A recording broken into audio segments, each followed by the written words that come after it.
Good morning, everyone. It's 9 a.m. here in New York City. This is Yahoo Finance Live. I'm Brad Smith alongside Julie Hyman. And here are three things that you need to know to start off your morning.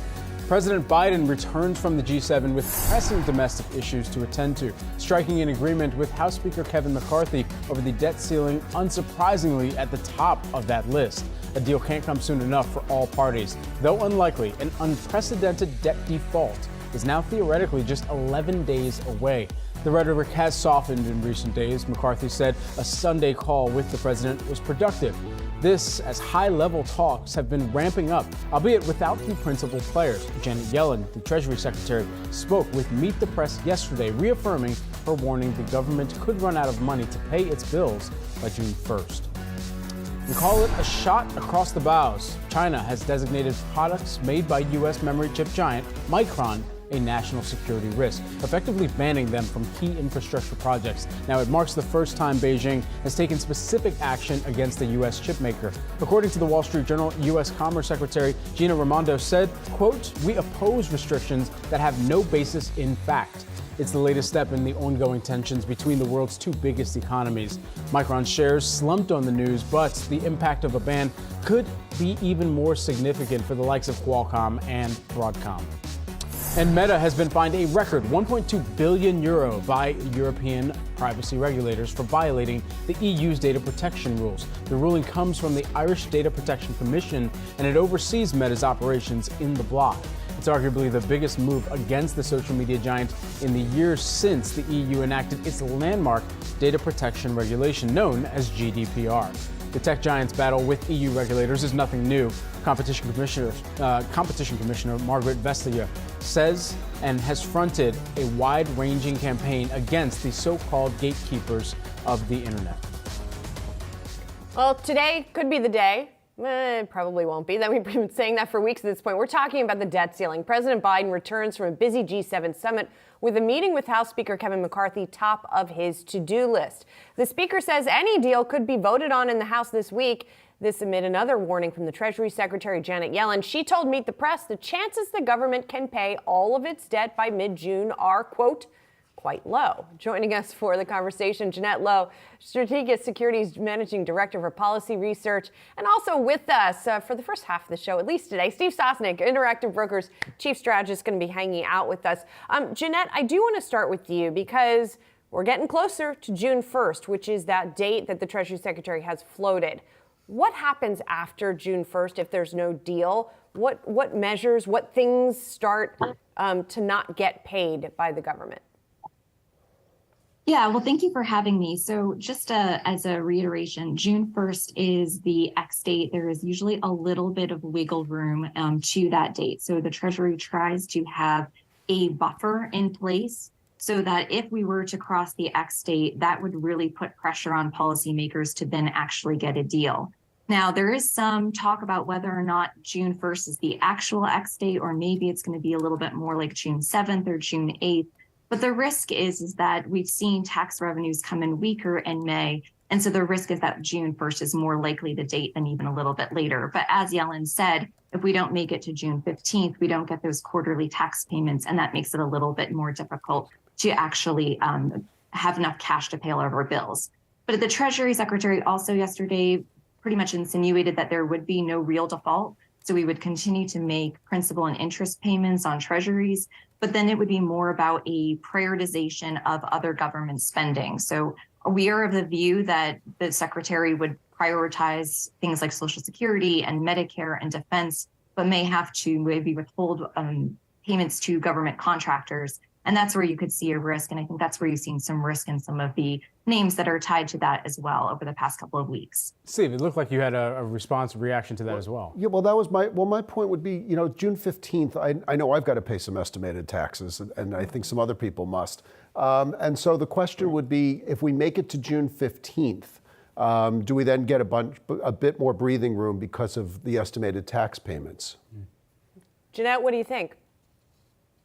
So we would, if we actually made it to June 15th, we would have a little bit more breathing room. And then the Treasury Secretary would actually have a few more extraordinary measures that would then kick into place on June 30th, which means we could potentially get into July. However, I think all of the negotiators are focused on June 1st. Yellen was out yesterday trying to also continue to put pressure for a deal by June 1st. We do think it's more likely that you're going to see a deal before then rather than not. Biden is back from Japan. That's important. So McCarthy can sit down this afternoon and try to finalize a deal. You do continue to see that while there was a lot of dourness over the weekend and on Friday when the talks were paused, at the same time, you're also seeing that they are getting much more into the weeds. And so this isn't talking totally from the corners. They're really digging into the budget. They're trying to find ways where they can actually fill holes and make sure the spending has some caps into it, but then also trying to protect key programs. So I think that that's important. It's just about really kind of getting into these last details, and we could potentially still see a deal this week at some point. Are there specific sectors or even industries that you think about, Jeanette, that have some heightened exposure even as these negotiations continue to take place? Absolutely. So what we've been highlighting is that there's a number of defensive names that kind of what we were looking at even in the 2011 debt ceiling debate. You saw certain defensive names outperform, whereas other names underperformed, leading into those debt ceiling negotiations and then heading out into the rest of the year.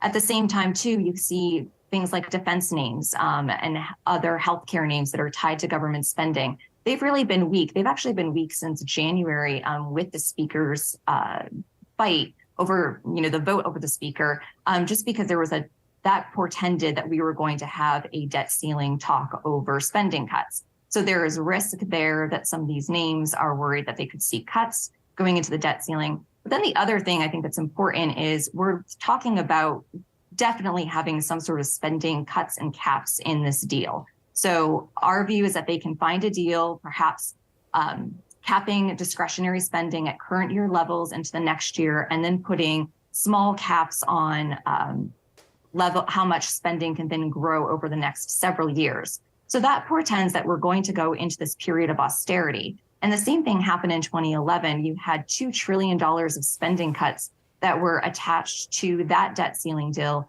You actually saw the market fall after the deal was announced because the market had to reprice for those spending cuts and for lower economic growth. I think we're looking to see if we could see something similar this time around. Remember, we are obviously, the U.S. economy is slowing as we move into the second half of the year. And so you have lower potential for economic growth, and you have spending cuts on top of that. And you might potentially have a liquidity drain from the Treasury Department and no longer spending down the Treasury General account. So all these things set up for more of a defensive positioning into the second half of the year.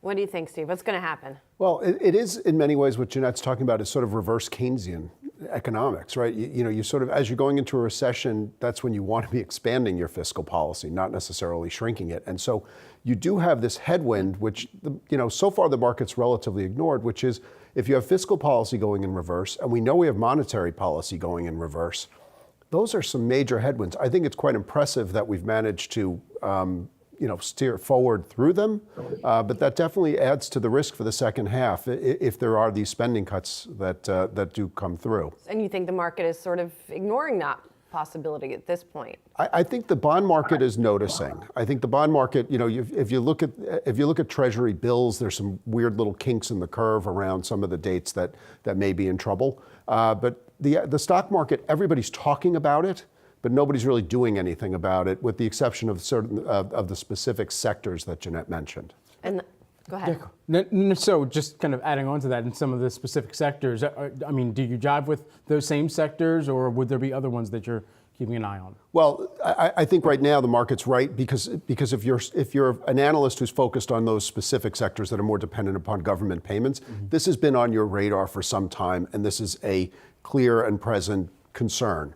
But if you're just sort of chugging along in the NASDAQ 100 winners, you don't really see that. But that's where sort of the broader issues come in about you've already been fighting monetary policy successfully, but now do you want to add a regressive fiscal policy into that picture that you're trading? And so the question that you asked in a recent piece is the VIX too high or too low? Like, what's the answer to that? Well, I think I said in that one, if it was a high school debate and I could be assigned to either side, I could give you an answer for either one. If from the people who say it's too high, well, the historical volatility, we haven't had volatility. So traders usually start with their volatility estimates being the historical. We haven't moved in the last 10 days, 30 days, et cetera. So VIX is relatively high for that. If we really think a crisis is coming, VIX is way low because we know that VIX, sort of takes the stairs to the basement and the elevator to the roof. And, just the first week in May, we went from 15.5 to 21.5 in like 3 days in VIX. So, the risk is to the upside, I think, in VIX. And Jeanette, just to put a pin in this conversation with you, at this point, how are you gaming it out? Do you think that they're going to get there before June 1st? We do. We think that they ultimately will get there. There is definitely, you can hear in their statements that no one wants to actually cross over the X date, and a risk of default, even as I kind of mentioned earlier, actually wouldn't be a real default. So there is definitely an effort to get a deal done. I think having, the people in the room, the teams in the room now getting down to the wire is going to be the key to actually finally figuring out what are the last key pieces that need to fall into this. But we are anticipating that there will be some spending caps over a couple of years, discretionary spending caps. We anticipate that there will be some rescission of COVID funding. We anticipate that there will be energy permitting reform. There will be work requirements probably put into the TANF program, and then potentially one or two other items as they're trying to fill this hole and to figure out a final deal. But I think, again, as I said earlier, the fact that they are actually talking quite in the weeds about this seems to portend that we could get a deal. And even though obviously it would have been better to have a deal yesterday, that doesn't mean that Congress still can't get it across the finish line very quickly. And I think everyone will ultimately try to avoid any more talk about default.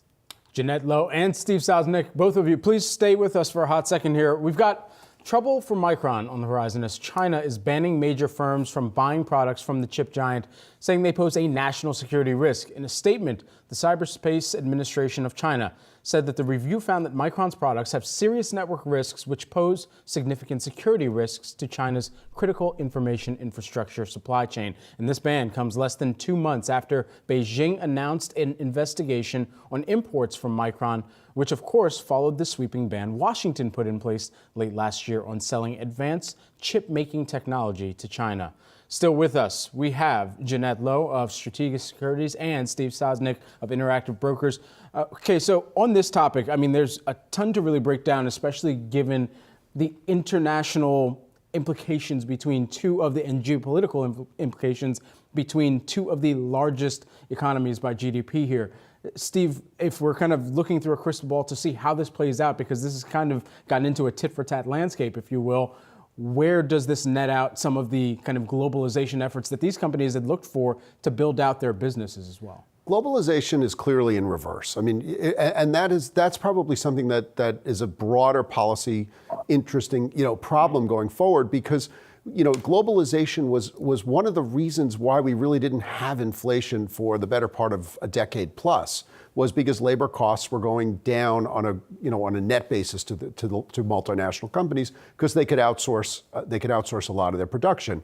Well, if that's going in the opposite direction, again, this is one of these things that it's additive to the inflation problem. It's not necessarily additive today, tomorrow. I assume that the reason they picked on Micron today is they must have been able to find some sort of domestic, memory chip production that works for them, because they wouldn't just stop using them if they didn't have some way to replace them. But this is not a good. I was talking about headwinds before. This is one more headwind. It doesn't mean it pushes you back, but it's definitely one more thing to be fighting against. Yeah, and I in terms of how symbolic this is, right? I have read some commentary this morning that it's not going to have necessarily a huge effect on Micron specifically, because it seems to affect their business chips and not their consumer chips, and their memory stuff goes into more consumer products in China, as I understand it. But regardless, the symbolism is important, Jeanette, right? I mean, especially this news coming just a few hours after President Biden had made some more positive comments about the direction that this was going. This definitely seems to belie that, doesn't it? Yeah, I mean, so if you look at what happened over first of all, I would just say, the Micron investigation was announced back in March. So I think we kind of knew that this was coming to some extent. But then you also had, Japan announcing that Micron was going to do some manufacturing there as well to kind of counter it a little bit. But this is important because, as Steve said, we are going into this more deglobalization theme. We are starting to de-risk. That was a big theme of the G7. It's not about decoupling from China, but it's about de-risking.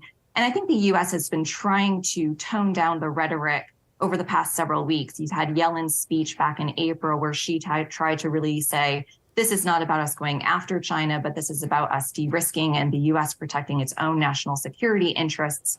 And so now we have this situation where there is still this tit for tat where, we put in export controls last fall. China is trying to react to that. And then China also reacted quite negatively to the G7 summit and the statements that came out, feeling that it was an attack on China. So I think there is these kind of dueling pieces that we have to be aware of, is that there is this trajectory of deglobalization where we are going to be moving more to reshoring and friendshoring and just trying to make sure that key exports are not going to China where they might be able to be used for military purposes. But then at the same time, the U.S. also does want to have a constructive relationship with China. And they want to make sure the lines of communication are also open. And so they have to play that piece in there as well.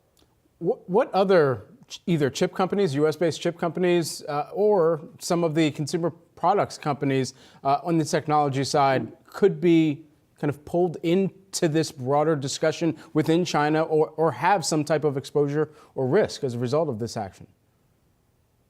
Yeah, so they are going to probably, the U.S. also wants to take a look at more tech controls as well. I think that's going to be a continued effort. And so then you could just see retaliation from the Chinese side.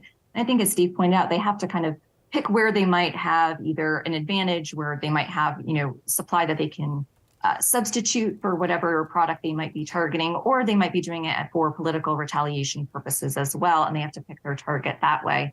But the U.S. is also going to be potentially even looking at, limiting investments into China from the United States. And so there's going to probably be, I think the tech sector is the one where you're probably going to see the most focus, but there will probably be other sectors down the line as we kind of move further into this greater theme. And I think that's one thing that you kind of have to be on the lookout for. This again was kind of heralded. I think people were expecting that Micron was going to be targeted. Others could still obviously be at play, but I think that's problem is for China. They also have to make sure that they're not necessarily targeting certain companies where they actually might need them. There is this shifting the strategy on both sides to try to figure out where they can move products away from the other country for their own national security purposes, but then also to make kind of political statements on the world stage. Yeah, you don't want to shoot yourself in the foot, I guess, in that process. Steve, I guess I would ask you a similar question here to what we talked about with the debt ceiling. Is the market pricing this risk appropriately? It's a much more sort of amorphous, longer-term risk, I think you could argue. So it's probably tougher to price in. Markets are notoriously bad at pricing in geopolitical risk of this sort. It's kind of what we were talking about with the debt ceiling, that the specific stocks that were affected by the debt ceiling, those analysts really know what to do because that affects earnings, sales, et cetera. That's where markets are very good. This is fairly amorphous because you're trying to sort of pick a really moving target. I would say off the top of my head, the more complicated the chip, the less likely it is for China to ban it right now because it would be again, Micron is making relatively generic memory chips, and that's relatively easy to replace. Something that an NVIDIA is making is probably a bit harder. And so it really, but in terms of it becomes nebulous, and stock markets are really not good with the nebulous. They're good at knowing how does this affect my bottom line. Right. Yes, well, maybe we need a little more information before we can get there. All right, Jeanette Lowe of Strategic Securities, thank you so much for joining us. Appreciate your perspective this morning. Steve Sosnick of Interactive Brokers is going to stick around with us. We're also watching another story here. Facebook's parent company Meta receiving a record-breaking fine after failing to comply with the European Union's privacy policies. The tech giant was slapped with a $1.3 billion fine on Monday. That ruling coming from the Irish Data Protection Commission after Meta violated customer privacy rules by transferring personal data that belonged to Facebook's EU users to servers in the U.S. The shares were trading slightly lower here this morning, off by just 0.5%. We're going to talk much more about this in just a bit. Artificial intelligence has already made its presence known, and an even bigger boom could be on the horizon here. Goldman Sachs economists, they're predicting a potential 1.5% boost in productivity year over year for the next decade, along with a 400 basis point jolt to net margins. Let's bring back in Steve Sosnick, Interactive Brokers chief strategist. So a 1.5% boom every single year, I should say.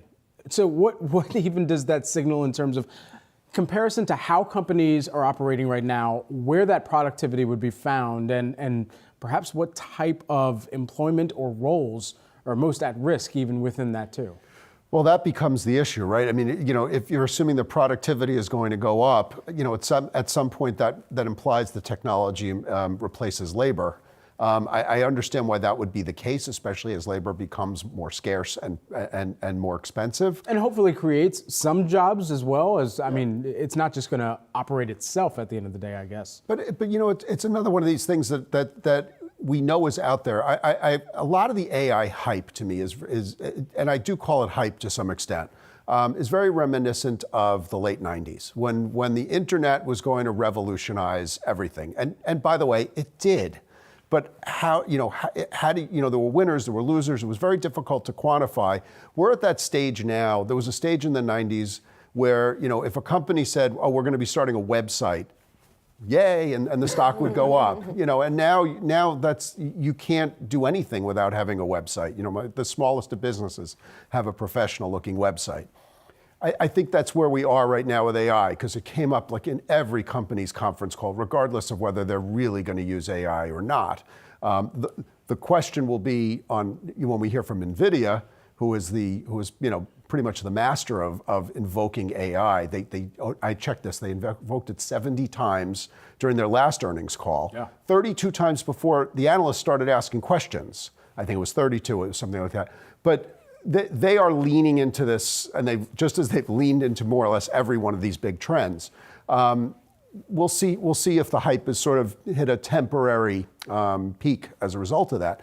But in terms of, I'm not going to dispute Goldman's numbers. I don't have anything to counter that, and I do think intuitively, yes, it better be productive, or else why are we wasting all this oxygen on it? But I'm not going to be dismissive of it. Yeah, I mean, Jim Reed over at Deutsche Bank also out with the chart. He sends out a chart of the day, and the one today says history suggests AI will ultimately create, not destroy jobs. So there's a lot of thought leadership on this topic right now. I'm curious about something much more concrete, which is on your platform, what you're seeing in terms of flow of interest on AI. Obviously, we saw a huge surge early in the year. Has that been pretty sustained, or has it fallen off? Well, some of the real high flyer type of names, like the stock AI, like the stock with the symbol AI. C3.ai, yes. Right.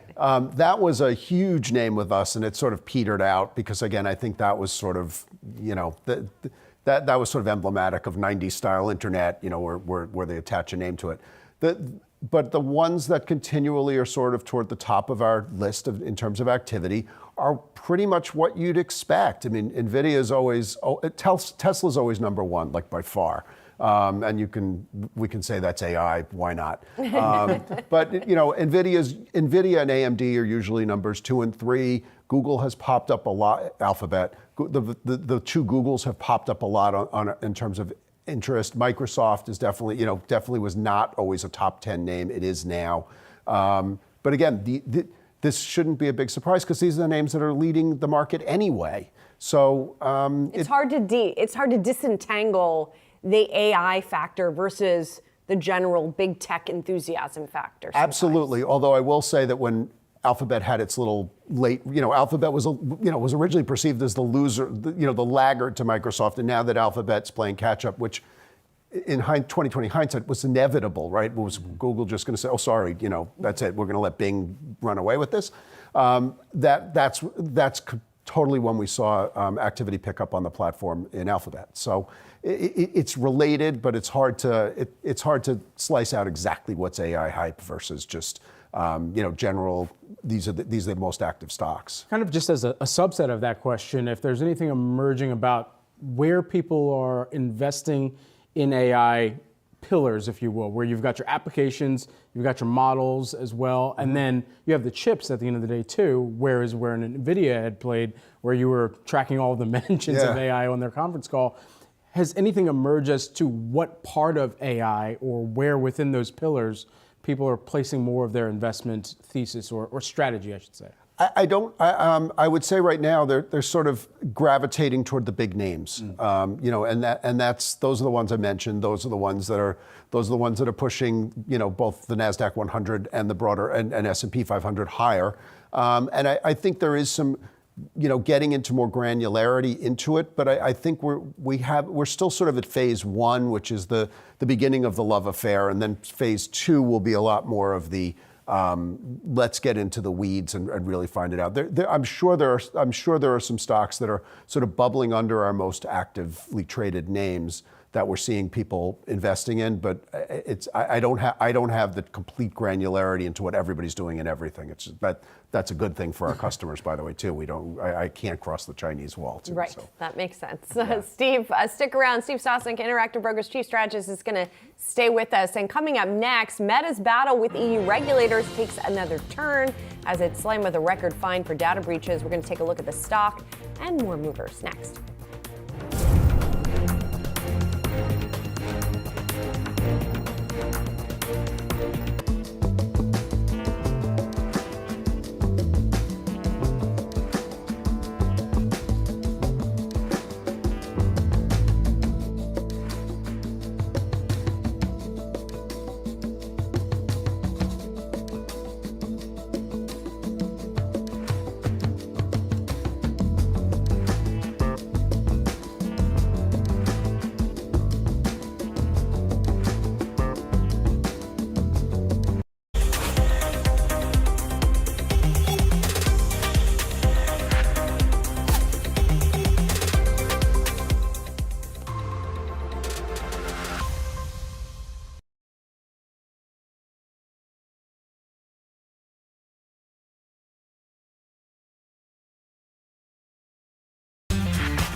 We're coming up on the opening bell on Wall Street here, and it looks like we've got futures that are very little change this morning. We did have a little bit of Fed speak that I wanted to mention. Federal Reserve Bank of St. Louis President Jim Bullard out with some comments and saying, guess what? We need to raise rates 2 more times this year in order to get inflation under control. We did not see much reaction to that in the futures for a couple of reasons.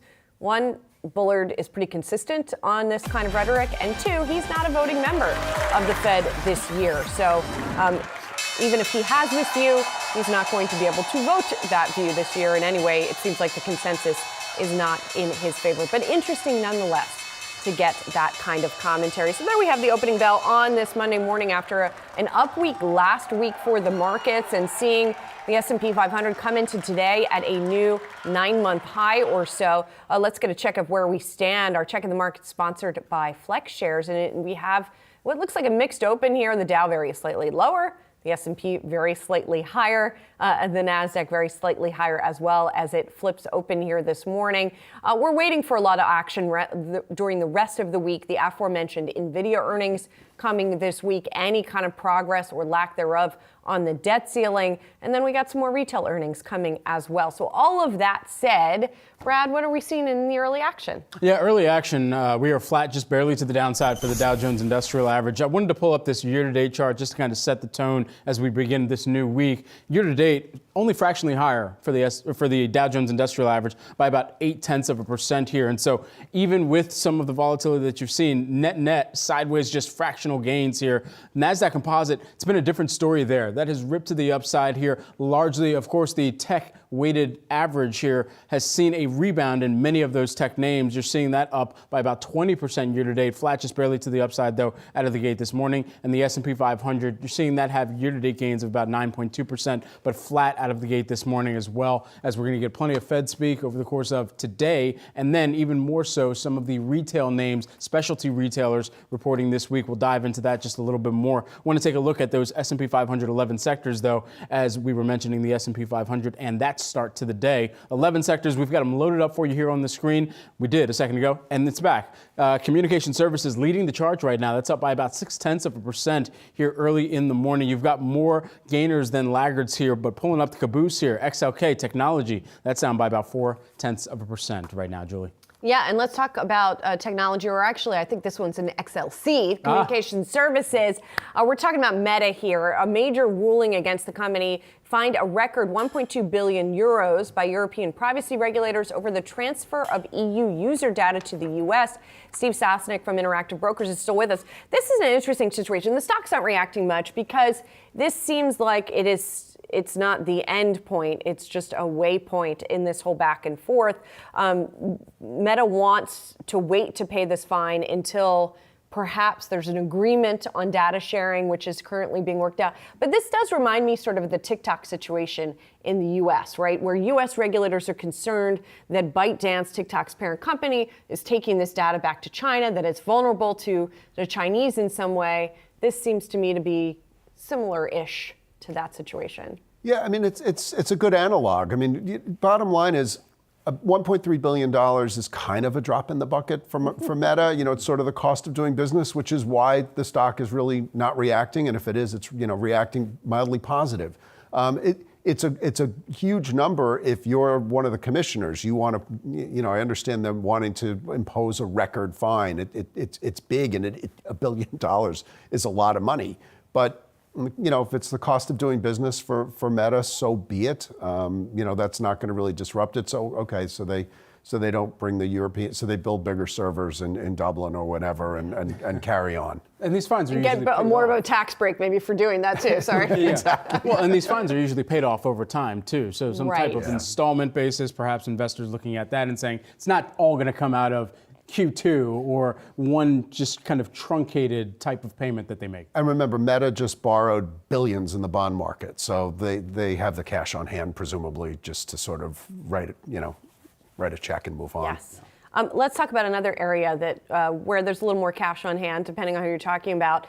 The bigger is better, I guess. Turning our attention to the banks is what I'm talking about. JP Morgan raising its target here this morning and saying it is getting more net interest income this year, $84 billion worth after it took over First Republic, $3 billion higher than guidance that it gave in April. JP Morgan, of course, emerging as a beneficiary of the recent regional banking tumult. It's also having an investor day today. So this was part of the disclosures as part of that. At the same time, Daniel Pinto, who is the president there, did say things are good right now, but they do see a little bit of signs of economic deterioration. But I don't know. I guess can you even bet against JP Morgan at this point? They have this huge systemic advantage now, and it's I mean, actually, they had it before. They did and before. Now they have it even more. Because now even more people are incentivized to go with the too big to fail bank, and if there's one that's really too big to fail, it's JP Morgan. So I mean, if you're a JP Morgan customer, you're basically lending them money. You're lending them money because they're paying you maybe 1 or 2 basis points, and you're happy for the privilege because you're pretty much okay with it because you think it's safe. They're turning around and lending that via reverse repos to the Fed at over 5% now. That is a great business. So of course, if they took in all these deposits from First Republic, whichever ones hadn't managed to get out of the bank in that period of time, they can turn around and, they're probably not paying very much on those deposits right now because people are thankful to be getting what they're getting. And JP Morgan can invest that money short term very productively for almost no risk. It's what a fabulous business to be in. It's boring, but fabulous. Well, let's talk about the other side of what has been too big to fail in what's been coined too small to succeed or too small to grow in PacWest even. Meanwhile, we've been watching shares of PacWest here this morning enjoying a pop after the bank entered into an agreement to sell a portfolio of 74 real estate construction loans to a unit of real estate investment company Kennedy Wilson Holdings. Shares there are up by about 7% this morning here. And even as we're continuing to watch the difference in strategy and how they need to move forward just to succeed or to stay operating in a company in PacWest and some of the other regionals versus the large banks and the typical portfolio that they would have to their benefits as well here. Well, I mean, I think that the bigger question, without getting into specific this name versus that name, we have thousands of banks in the U.S. Compare that, let's say, to many large companies in Europe, Canada, for example, where you have Canada's got 6 and a few others. So I'd argue if as a former trader, that's a pretty wide market. 6, 3,000. You could drive a truck through that. So I would argue the right number is probably greater than what they have in Canada because my friends up there complain about their banks all the time. Although they're safe, they don't pay interest, and et cetera, et cetera. Not a lot of competition. I do think we need a healthy regional banking sector. Friends of mine who are small, mid-sized businessmen around the country, they use their regional banks and they need them. One of my friends who's in a factoring business was telling me he's in Cleveland and he uses Key and he uses Huntington and he uses Fifth Third. He could use Wells Fargo, but he doesn't really like to because they're not as responsive. And so we do need. I picked on 3 banks. They're fairly large regional banks, and we do need a healthy sector there. And if maybe there's too much fragmentation, but I'll argue we don't want all this concentration either because that's not helpful to thousands of businesses out there that rely on these institutions. Yeah, it's really solid perspective here. Steve, stick with us. We've got some more perspective that we want to grab this morning. Citigroup analysts are watching Nike stock for downside risk after dismal quarterly results from Foot Locker. The bank reiterating a neutral rating on Nike shares with a price target of $125. The analyst citing concerns over inventory and footwear retailers on lower consumer spending could push Nike to issue gross margin forward guidance below Wall Street estimates. Let's have a broader conversation on retail with Steve Sosnick and Brian Sozzi, also joining us here on the desk now, Yahoo Finance's own executive editor. All right, so Brian, I'll bring you into the chat here first. We've got some of these specialty retailers that are going to be reporting over the course of this week. We already heard Foot Locker, and now Nike getting this call on the street as well here on the day. I mean, what is this signaling about where some of the guidance expectations still perhaps need to be lowered a little bit? Well, let me tell you why I downgraded Citigroup this morning. No, I'm just kidding. No, I'm just kidding. Well, it's really what you should be doing as an investor, tying all the pieces together. So when Foot Locker came out on Friday, the stock was absolutely slaughtered. Steve, down 27%. Still seeing weakness this morning here. That is Foot Locker saying we didn't deliver. We were surprised by how the consumer responded to what was in the store. What was in these stores? Still inflationary goods, not just in sneakers, apparel, socks, you name it. And the consumer continued to show, at least with the first batch of retail earnings reports, Walmart, Target, you name it, they are not going to go out and spend too much or outside of their budgets to buy inflationary goods they view as discretionary. And in some cases, a lot of those styles from Nike, Under Armour, you name it, those are discretionary purchases that you just do not need right now. But the question I have for you, Brian, is so many consumer goods companies did well on their first quarter earnings because they said they were able to pass along higher costs. I'm going to say Chipotle being the big winner, but McDonald's, Kimberly-Clark, Pepsi, et cetera, but their quarter ended March 31st. And now we're hearing from companies whose quarters ended April 30th. And we also heard those UMISH numbers, they stunk. Did we fall off a cliff in April? Is that possible? Well, I think Chipotle just sells better stuff maybe than a Foot Locker or Nike. I mean, why not pay more for Chipotle? But we have seen consumers pay more for experience. You need to eat, and that is not discretionary. And I think consumers have shown a willingness, at least for the first part of this year, to pay more for experiences. And going to a Chipotle, getting a very overstuffed burrito or a salad bowl is an experience. And to your point, Julie, yes, you do in fact need to eat. Kimberly-Clark, I would actually argue they didn't necessarily have a good quarter. You've seen a lot of consumers in this environment trade down to private label goods, and that is one thing Walmart called out in their earnings release that I think everybody should be digging more into. Are those names like a P&G and Kimberly-Clark losing further market share in this environment as stretched households trade down to private label goods? That's a big problem.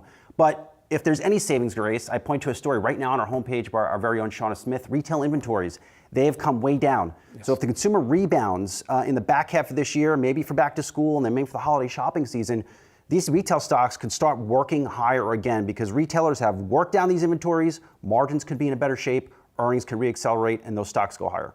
Well, it's also the question of, will it take some of the FOMO from the consumer to also come back and say, all right, if I see a shoe that's in Foot Locker, am I concerned that they're not going to have that shoe if I go back when I'm actually ready to purchase it? Because the intent to purchase and the time to purchase as well being taken into account with the consumer right now, and how they're looking across, okay, the FOMO that I used to have about missing out on something versus, hey, I just can't do that right now because it just doesn't make sense. If you speak even into the secondary market or the resale economy as well, a lot of those resellers are saying, I'm not even going out and purchasing this because I'm afraid that I'm not going to be able to find a buyer out there too. Well, the new normal for sneaker, and you're a sneaker guy, Brad, is now, it used to be, 100, 110, now it's 150. Upwards of 200. Yeah, and I am very curious when Dick's Sporting Goods reports this week how they did in their footwear department, because you go into Dick's Sporting Goods, these sneakers are extremely, extremely expensive. What, 2 pairs?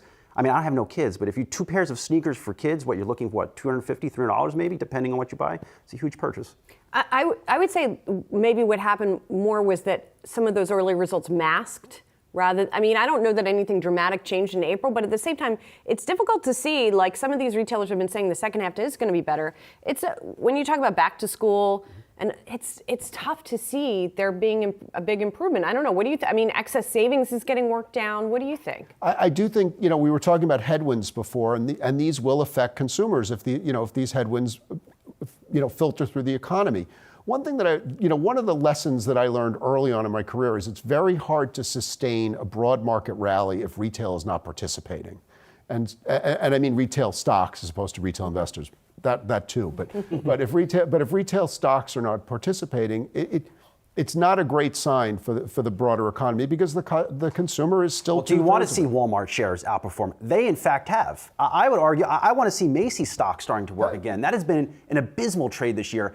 To see Walmart shares outperforming, I would argue that is not a good economic signal.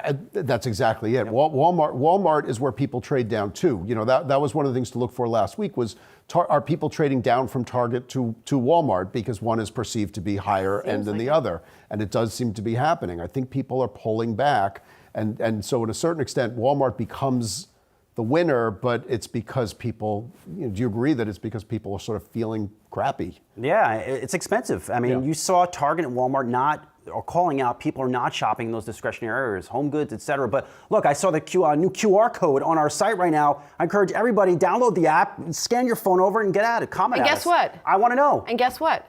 It's free. It's free. It's great. I want to know, what are you shopping at Target or Walmart? What are you buying? Get at us. I mean, that's why we have that stuff up there.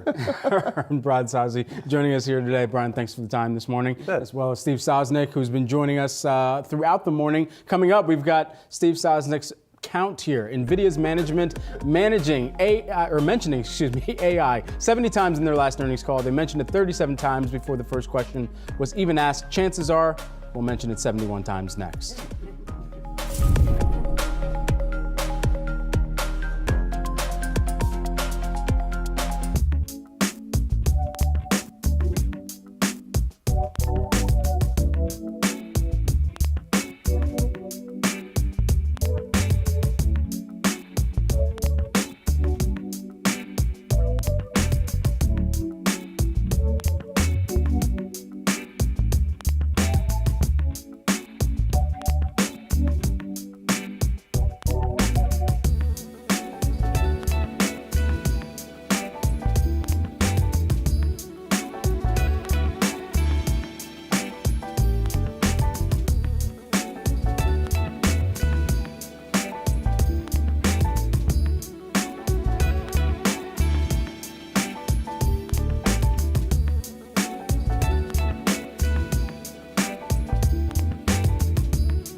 Let's get a pulse of the New York Stock Exchange now. Yahoo Finance contributor Remy Blair is across all of the market action this morning. Remy, give us the pulse on Wall Street.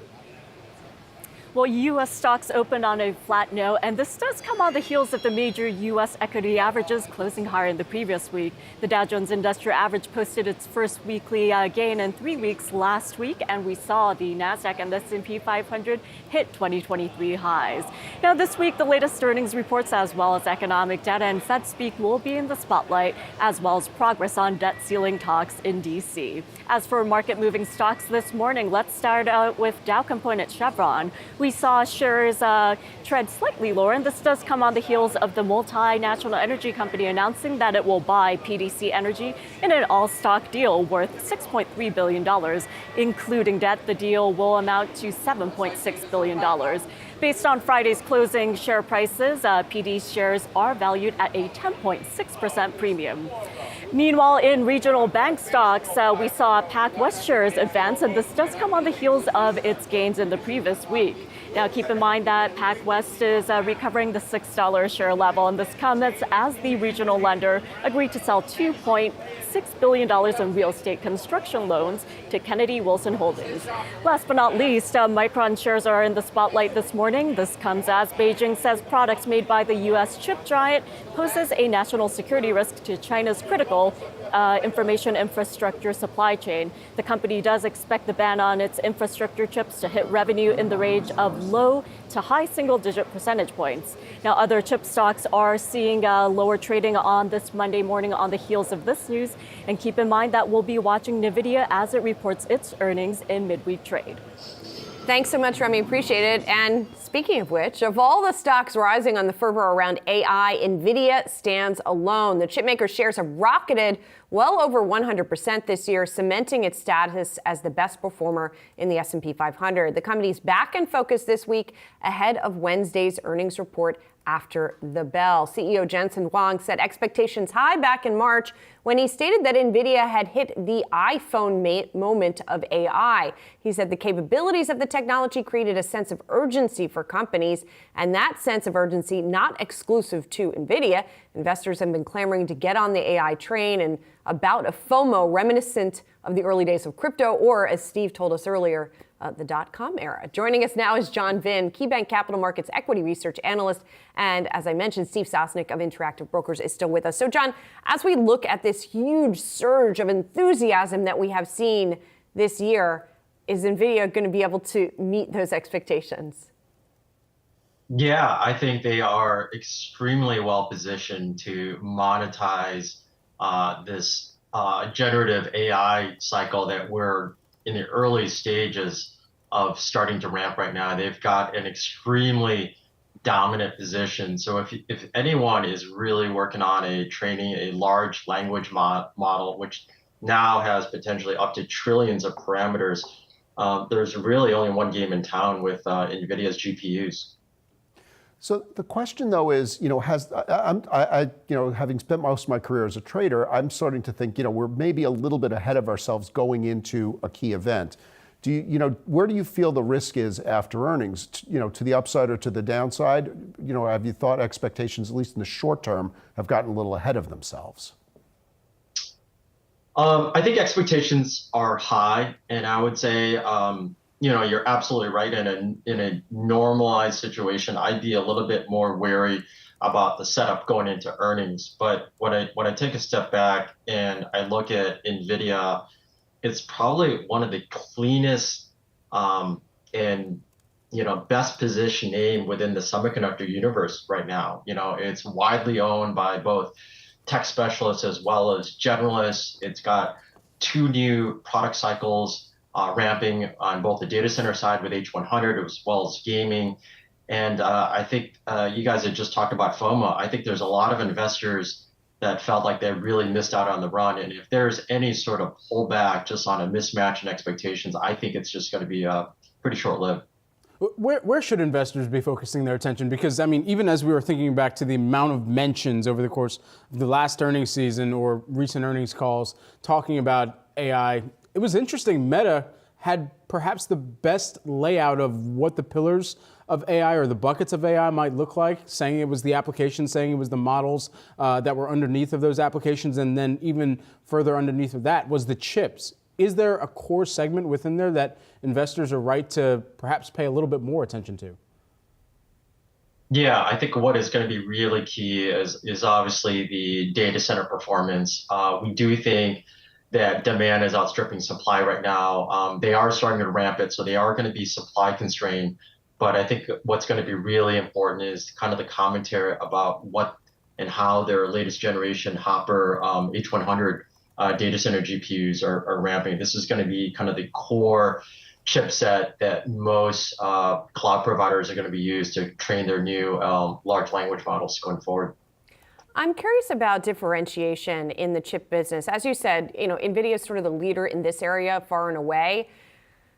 Contrast that with something like a Micron today, which obviously is in a very different business in the memory chip business and is now facing headwinds because of China regulation. Are we going to see a lot more dispersion within chips as AI ramps up more? I think that's a good point. I think I think investors are really looking for kind of more AI plays out there, right? And obviously, not everybody within the semiconductor universe benefits from that. Micron obviously is going through a more exacerbated kind of downturn here. Part of it is that you have some bad actors in the memory space who have been overproducing up until recently. But as things bottom and things kind of ramp up, we do expect that Micron does become a beneficiary of AI because their content in an AI server is greater. But if you're looking within who are the big beneficiaries of AI, it's going to be kind of the compute semi names, right? The other name that I think stands to benefit from AI servers and the ramp of generative AI is going to be AMD, but certainly NVIDIA stands to be kind of the top dog there. When do you see the cycle really picking up in terms of earnings? Because I think the stock price has outkicked the earnings right now, and unless the company has a blowout quarter this week, the earnings will actually be down vis-a-vis a year ago. Obviously, investors are looking forward. When do you really see the ramp up kicking in? I think we're going to see much more meaningful upside in the second half here. I think we're just getting started. And, what gives me confidence, as I mentioned earlier, if you look at, ChatGPT 3.5, which is in production right now, I believe that large language model is trained on roughly 250 billion parameters. When you look at GPT, 5.0 and some of the newer language models out there that are about to be trained here over the next quarter or so, those LLMs have north of 1 trillion parameters, which means that you're going to need more data center GPUs from NVIDIA, and then you're also going to need their latest generation GPUs, which also carry a pretty significant ASP uplift. And you're going from chips that cost maybe tens of thousands of dollars to over $20,000 for NVIDIA here going into the second half. John, kind of along those lines with the language learning models, how do generative AI companies or even applications avoid some of the same security risk claims that have started to come forward from different nations that social media algorithms have already started to encounter or already have been in the throes of? Yeah, I mean, that's a complex topic, right? And if you set kind of Micron aside, right, I think that is less of a security issue. I think that's more of a retaliation in response to some of the sanctions that the U.S. government has placed on kind of China memory companies, namely YMTC. But I think what you're kind of bringing up is a very complex topic and probably beyond the scope of what an NVIDIA can manage, but probably becomes more of a policy question going forward. John, really helpful perspective this morning going into those NVIDIA earnings. John Vinh, KeyBanc Capital Markets Equity Research Analyst And our thanks also to Steve Sosnick of Interactive Brokers for spending so much time with us this morning. Great to have you here. Appreciate it. Thanks for having me. This was a blast. Yeah, we'll do it again for sure. Look forward to it. Thank you. All right, coming up, things are looking up for DraftKings, why one analyst is saying further upside is possible.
We're watching shares of Ryanair this morning after the company reported its first profit since the pandemic, with average fares up 50%.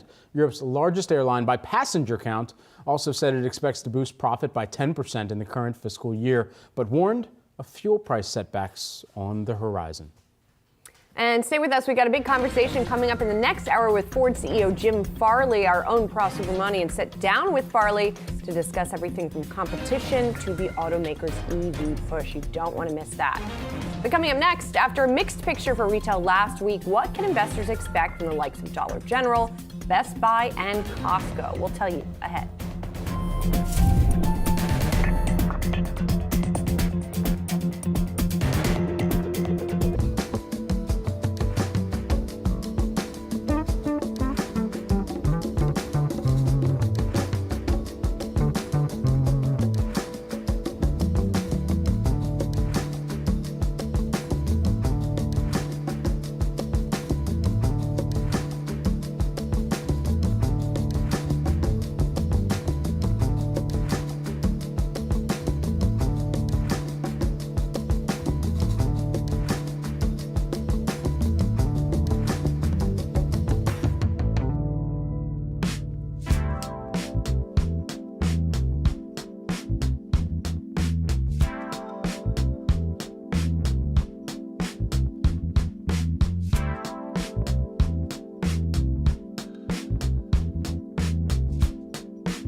Welcome back to Yahoo Finance Live. I'm Julie Hyman with Brad Smith, and we're looking at markets here.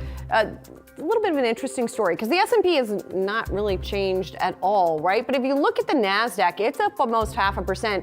And the Dow is down about 0.4%. So we have that divergence opening up again today, at least if you look at those two averages. By the way, as I look here, the Russell 2000 of small caps also up about 0.4%. So seeing big tech and small cap rally in today's session. I've also been watching what's going on with oil prices as of late, because as we talk about different areas of the market that are sensitive and not sensitive to the debt ceiling debate, interestingly, oil seems to be one of those areas that maybe is somewhat sensitive to changes in the economic winds, right? And part of that is tied to the debt ceiling debate. So right now we're seeing oil down a little bit, but we have been seeing this slump in oil prices here, down about 2% over the past 5 days. So that's something that I have been paying attention to. And then checking back on the sectors as we watch them in today's session, communication services continues to be the runaway leader here, and then consumer staples on the downside there. And then one more thing, if I can sneak it in, to check on the retail stocks today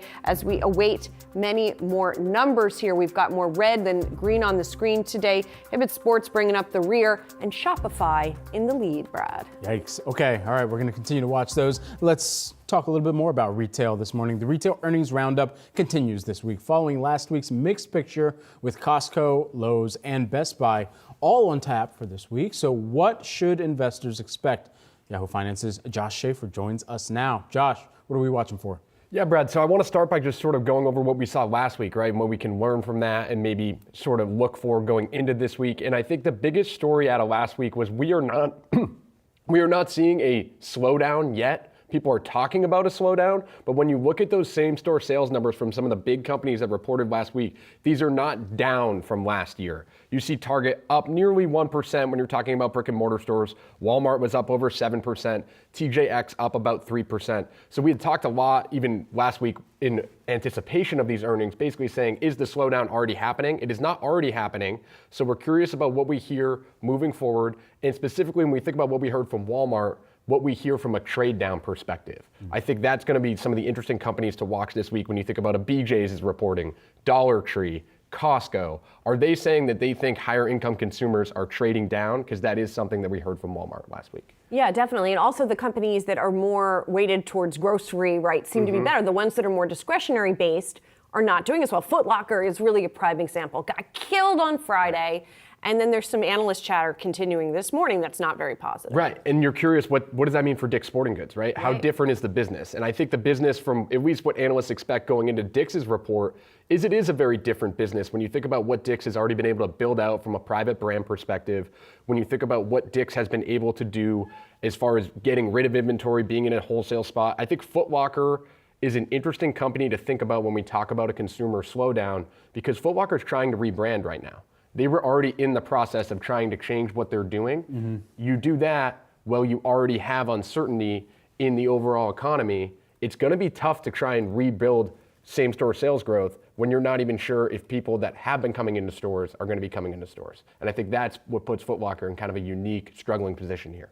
Yeah, well, we'll see how the stock continues to do. And Dick's is, to your point, a lot of suspense there. Going to be interesting. Thanks, Josh. Appreciate it. For more on what to expect from retailers this week, we're joined by Deborah Weinswig, CoreSite Research CEO. Great. Deb, good to see you. Thanks for being here. Can you hear us okay? Perfect. Okay, excellent. So talk to us about, are we going to continue to see this sort of differentiation between staples and discretionary, and how is that going to play out in the companies that we've yet to hear from? Well, I think not only are we seeing a difference between the staples retailers and the discretionary retailers, we're also seeing a difference between the higher end and, let's say, the kind of opening price point, right? With Tapestry a few weeks ago talking about how they're seeing kind of no price resistance as they're raising prices. Yet we are definitely seeing, I would say, a bit of a trade down, as Walmart referred to it. So I think it definitely depends kind of what sector you're in.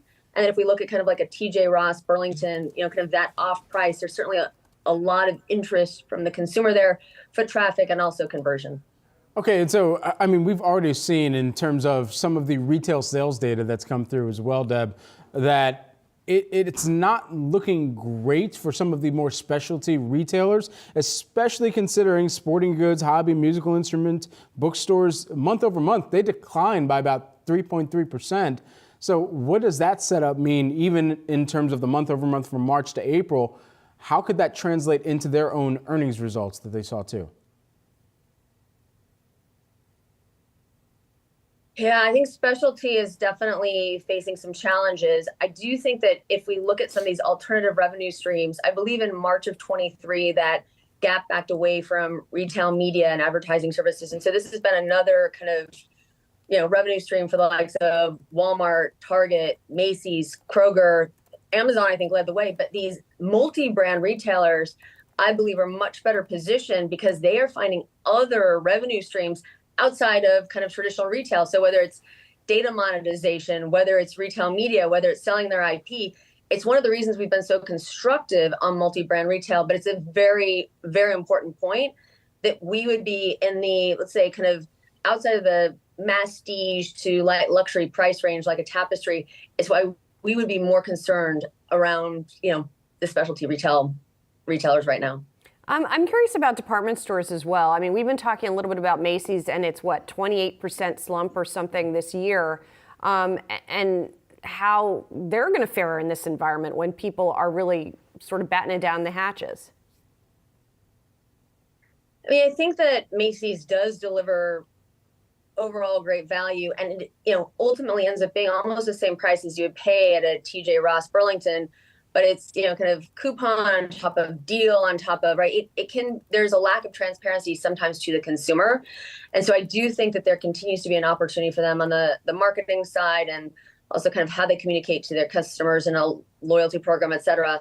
So I do think that they are challenged from that perspective. And also with some of the, I think we have to say it, right? The organized retail crime that, Target talked about last week. There are some retailers who are definitely having more of a challenge with that than others.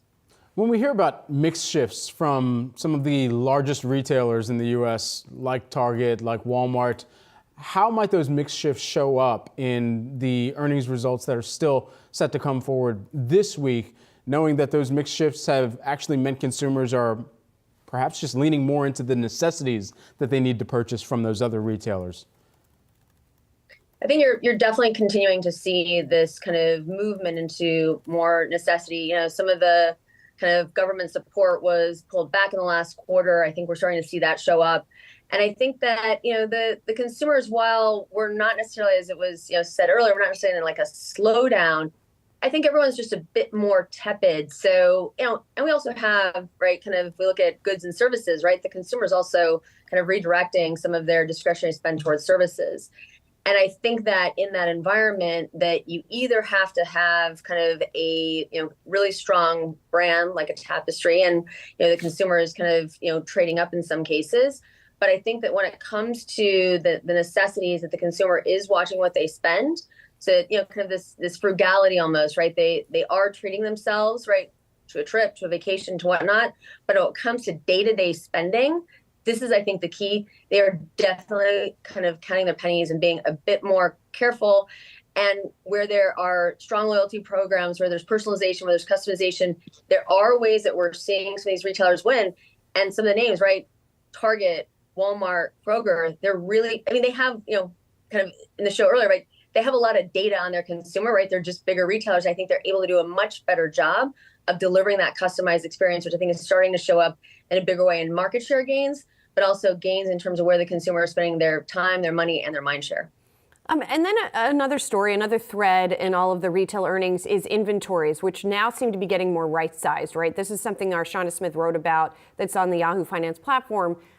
How does that position the retailers for the second half of the year with now inventories being more lean? Is that a good thing? Does it mean that they'll be able to weather things a little bit better? I mean, to me, Holiday 21 was on record the most profitable holiday season we've ever seen because inventories were so light. Retailers felt that they missed out on sales, so they went the other direction for Holiday 22. We're still working down unbelievably some of that inventory, and there still is inventory, kind of that they haven't taken onto their books yet, right? That is sitting in factories, warehouses, kind of 3PL centers. So I do want to just be somewhat cautious. We are definitely in a much better position than we were, kind of for holiday 22. The stores will be more pleasant to shop. We won't see that very aggressive, kind of, I would say, kind of markdown cadence. So it won't be kind of this rush to the bottom. I think, we are seeing pricing power. I actually think that is one of the most important things, as we talk today, that's come out of this earnings season so far. And I think the positive is for 2H that we will see much cleaner inventory levels, which will be just a better experience. But also we won't see all this aggressive discounting that we saw last year. So I do think it's a positive. I just do want to be cautious that there are still higher inventory levels. It's just not on the retailers' books just yet. To what extent does credit card spending right now and data that's been amassed, even by the New York Fed, signal that this is a consumer that's very much bracing for, and perhaps some of them already experiencing, the early moments of a recession?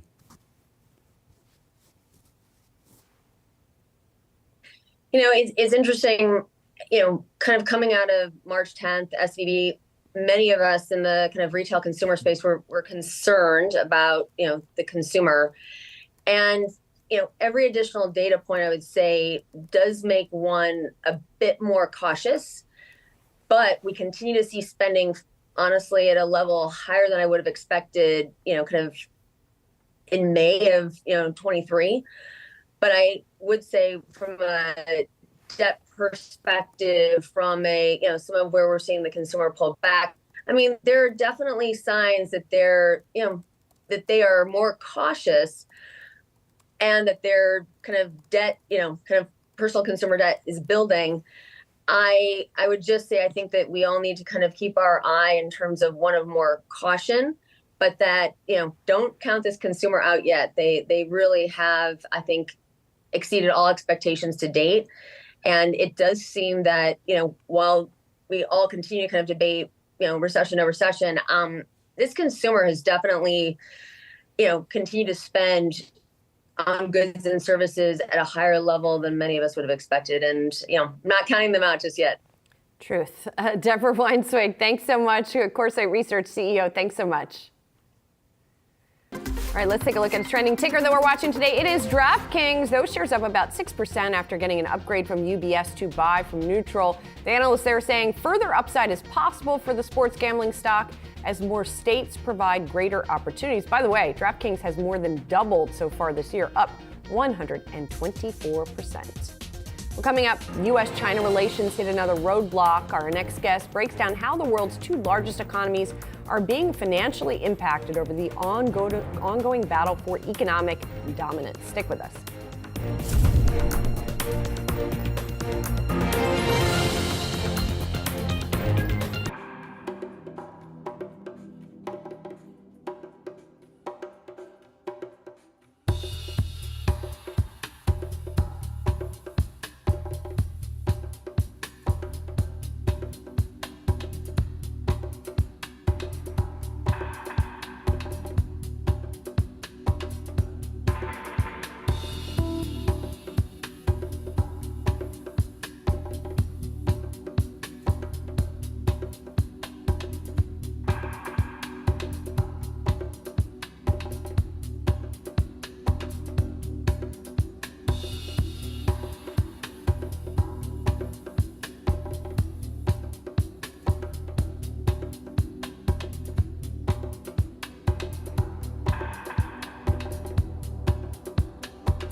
Let's do a quick check in the market, sponsored by Flex Shares here. Pretty much what we have seen throughout the session today. The S&P, not much change. The Dow down, the NASDAQ up. So seeing the Dow being held back today, interestingly enough. But it does feel like, once again, we're in a little bit of a waiting pattern here, waiting for news on the debt ceiling, waiting for those retail earnings and NVIDIA to roll out over the remainder of the week.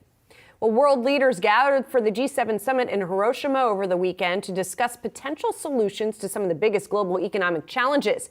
One of those issues remains managing America's relationship with Beijing. President Biden left the trip on something of a positive note, saying he expects relations to improve shortly. Now, we're also united in our approach to the People's Republic of China. In the joint statement released yesterday, outlines the shared principles we've all agreed to at the G7 and beyond dealing with China. We're not looking to decouple from China. We're looking to de-risk and diversify our relationship with China. But soon afterwards, Beijing announced an effective ban on U.S. memory chip giant Micron. As tensions rise between the two nations, our next guest says the escalating conflict comes with significant economic costs for all concerned. Let's bring in Stephen Roach, Yale University senior fellow. He was formerly chairman of Morgan Stanley Asia. Steve, it's good to see you, and a really good time to talk to you as we see the G7 winding up, but now this Micron news hitting. How should U.S. investors in particular be thinking about the relationship between the two countries and the repercussions of this current tension? Well, notwithstanding the president's positive spin that he put on the joint statement of the G7 directed at China, I think the conflict remains ongoing. The Micron action by China is basically a retaliation for earlier sanctions that the U.S. put on Chinese access to advanced semiconductors and semiconductor production equipment coming out of the U.S., Japan, and the Netherlands. The statement of the G7 was a lot of spin. This distinction that you noted between, or the president noted, that you highlighted between decoupling and de-risking. I mean, that's really playing acute with rhetoric. When you transform a supply chain dependence through the principles of diversification away from China, at a minimum, that's a partial decoupling. And splitting hairs, as diplomats always want to do in these difficult conflicts and other situations, doesn't really get away from the bottom line that we are leading a Western push away from China. And this idea that is de-risking as opposed to decoupling, I think splits hairs. We had Interactive Brokers Steve Sosnick on earlier, Stephen, tell us that globalization is clearly in reverse as we were discussing the news coming out of China impacting Micron, but has some broader implications as well. You know, kind of with that thought in mind, if globalization is in reverse to the extent that it's beginning to overflow and impact the U.S. economy or even specific companies here, where can we start to, or where can the Biden administration perhaps net some type of movement forward to reverse the reverse, if you will? Well, first of all, Steve Sosnick is my next door neighbor in Connecticut, so I agree with everything he says. But the point on globalization in reverse, it's an important point, and globalization is being blamed for a lot of problems in terms of inequality and pressures on workers, and those concerns are certainly understandable.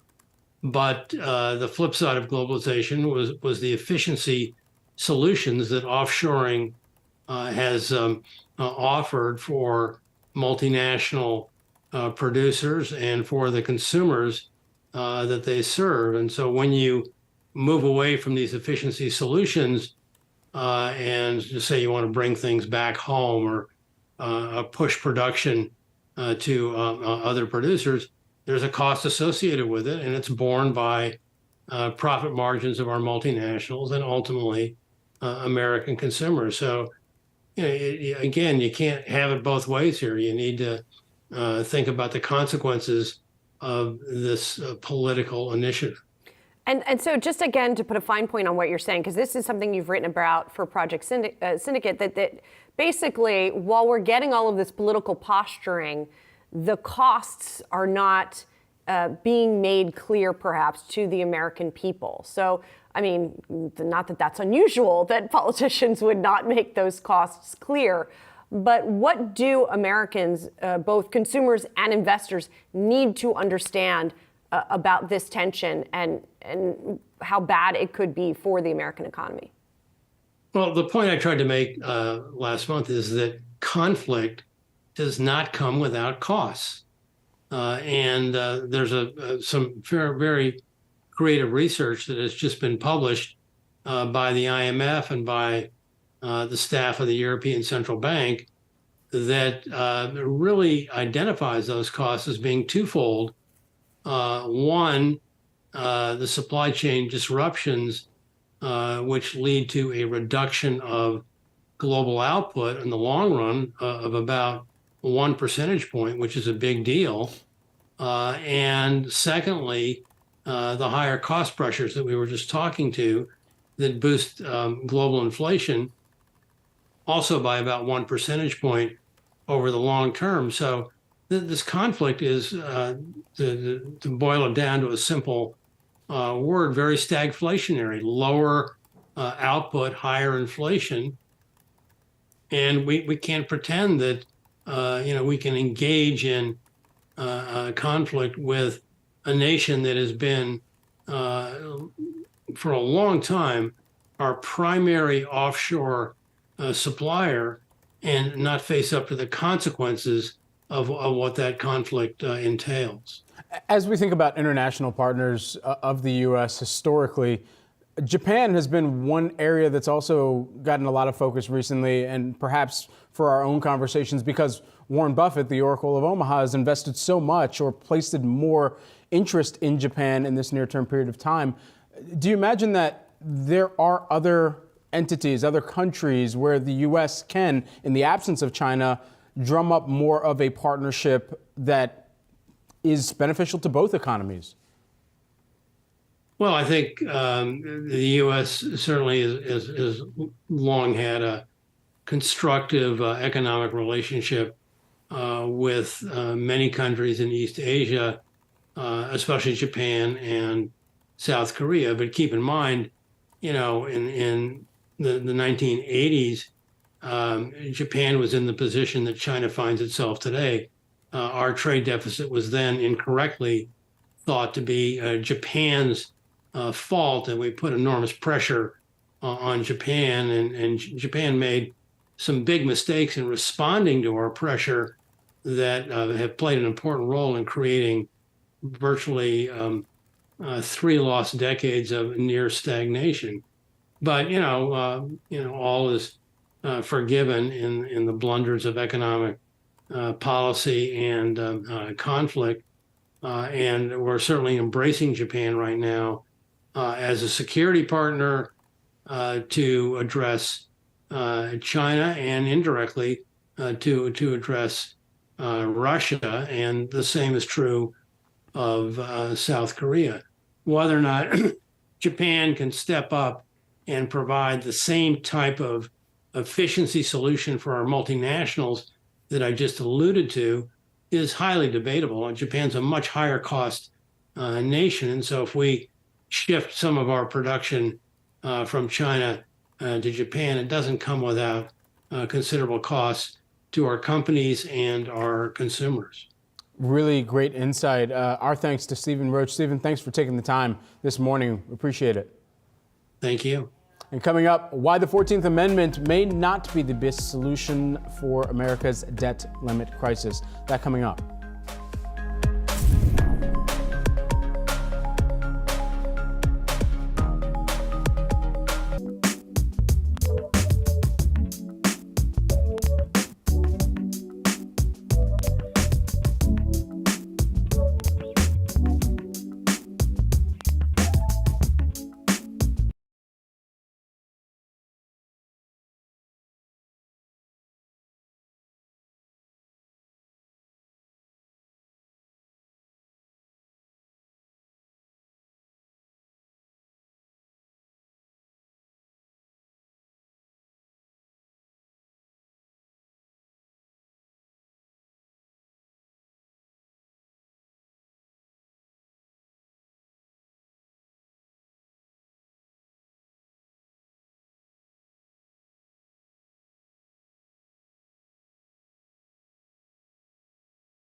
President Biden and House Speaker McCarthy are expected to continue debt limit talks face-to-face at 5:30 p.m. this afternoon, with about 2 weeks left before the U.S. defaults on its debt. Some are advocating for Biden to use the 14th Amendment.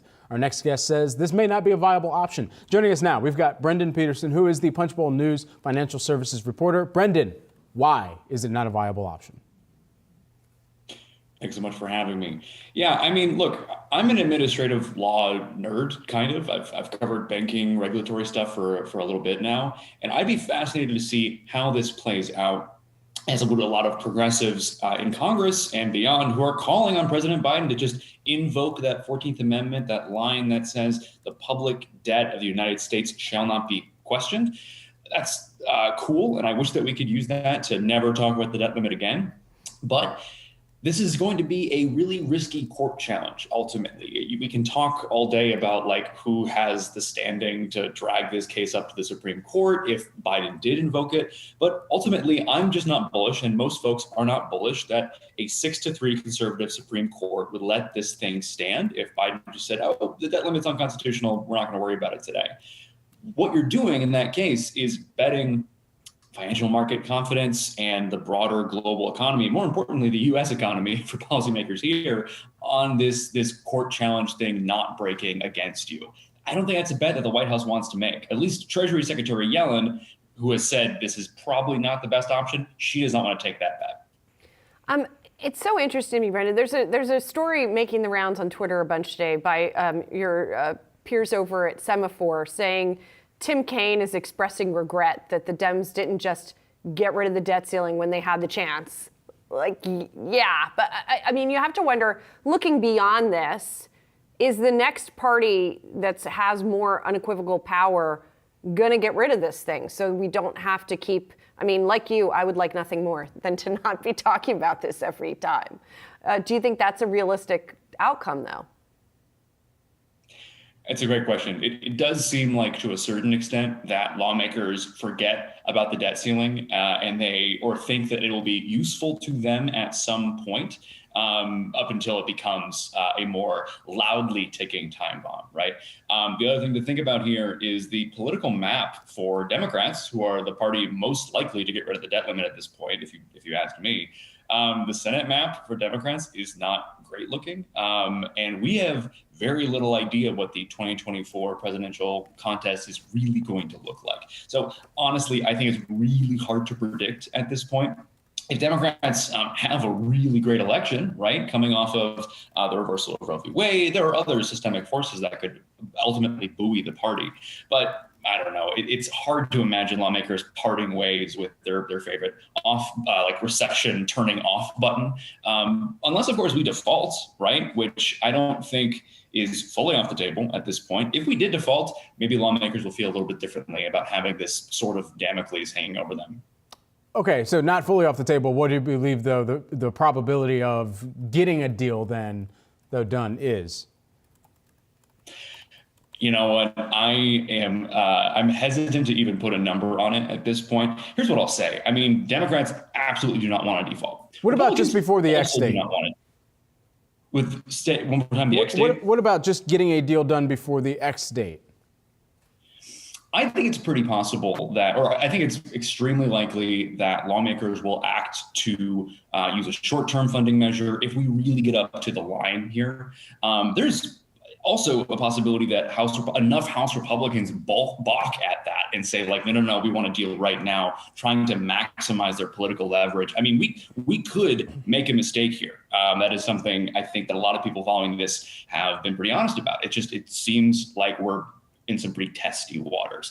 But with all that said, I mean, no one wants to default. The issue is that House Republicans are a bit more skeptical about the immediate financial impact of a default, right? They think the Treasury Department has this secret plan that will allow them to prioritize payments. Prioritization is the big word that gets thrown around, to ultimately nullify a lot of like the immediate financial impact of, the Treasury markets suddenly not functioning anymore. But Yellen herself, Secretary Yellen, has said, look, in the event of a default, it is all but certain that some bills are going to get unpaid or go unpaid. That's Social Security benefits for our seniors. That's veterans benefits. There's all sorts of things where people rely on money from the federal government to make their lives function. And those payments, the payments that affect real Americans, are what's probably going to be felt the most immediately. I mean, is there also a chance here that House Republicans do believe Janet Yellen, but they would be happy to see dire economic consequences, betting that the president and the Democrats would be blamed here? That's a great question. And that's the sort of thing where you have to kind of look back to 2011 to get a sense of political consequences here. I mean, I don't think the House Republicans fared all that well after 2011 in the following elections. We definitely saw some impact of our economy was already kind of sluggish. That was a really drawn out fight. And so I think in this case, there's absolutely an argument to be made that Joe Biden is the president, it's his economy, and he is where the buck stops, in theory. But I think Republicans, in their messaging, have been very explicit about wanting the kinds of concessions that they are asking for from the Biden administration at this point. I think it's relatively clear that this is something that Republicans are pushing for. And so if you ask me, I would probably expect Republicans to take a brunt of the blame here if we hit the default. I don't know how many of them in Congress believe that, but I think that has to be on some level at the back of your mind. I mean, if you're a politician, survivability is, pretty high up there in terms of your priorities. So I would have to think. Yes, I think that's a good point. Brendan Peterson of Punchbowl, thank you so much for joining us this morning. Appreciate it. Thank you. Coming up, why one analyst is sending out a warning to Apple investors. We'll break down the tech giant's latest downgrade next.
Loop Capital is hitting Apple with a downgrade from buy to hold, citing the company's, quote, risk has increased for its future shipment targets.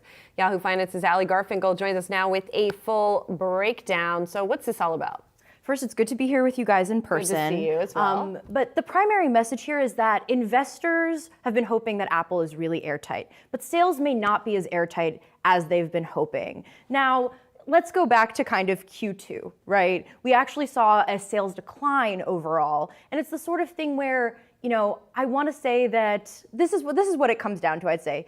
Loop is worried about shipments, which translates to demand. And we've already seen demand problems and how concerns about how Apple's products are faring macroeconomically. So like Q2, right? iPads were down 13%, Macs were down 31%, and iPhones were up 2%. So those iPhone sales really bolstered what they had. However, we're also seeing concerns about supply chain. I think we really need to go back to even last year to understand where this is all going. So what I would say is, the primary message of this is that even though Apple's beaten doubts before, and yes, it's a stock where people have really huddled, I think, over the last kind of stretches, they've been thinking about a recession. Maybe it's time to pump the brakes a little, I'd say, is kind of the message from this note. All right, Ali Garfinkel, we're going to continue to watch to see how Apple shares move over the course of today's activity. Thanks so much. All right, coming up, Ford going full speed ahead with its new strategy. Hear from CEO Jim Farley next.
Ford stock is on the move as the company is holding its capital markets event today. The automaker is updating investors on financial targets after nearly 2 full quarters with its new Ford Plus strategy. Yahoo Finance senior autos reporter Pras Subramanian is with us. Pras, great to have you. You talked to the Ford CEO, Jim Farley, ahead of the event. What did he have to say? That's right, Brad. We talked about the sort of where Ford is at this point with its splitting up of its three lines of business: Ford Model E, Ford Blue for traditional cars, and of course Ford Pro for the fleet and commercial operators. Talking about what their new metrics of profitability are, new sourcing for batteries. They've reiterated their 2 million EV run rate by 2026. So there's new information on that sort of thing. But I first started off talking to him about what investors should really focus on when it comes to this event today. Here's what Jim Farley had to say. I think this is a chance for investors to go deep on our strategy. The main message is that Ford has been, and like a lot of OEMs, been stuck in a valuation box with a lot of capital, low margins, fighting for slivers of market share. And what this investor day is about is explaining how that's changed. Now we will not be as susceptible to economic downturns because we have attach rates for physical services and software we've never had before, and we can grow to nearly 6 million vehicles.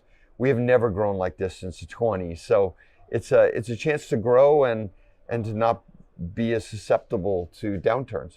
I know you said it's a new Ford in some sense. Yes. For the company as well. We're talking about something like about an 8% EBIT margin for EVs by 2026. I think some in Wall Street applaud that, but also are kind of skeptical and concerned. Yeah. Can you hit that? What do you want to tell them, the skeptics out there?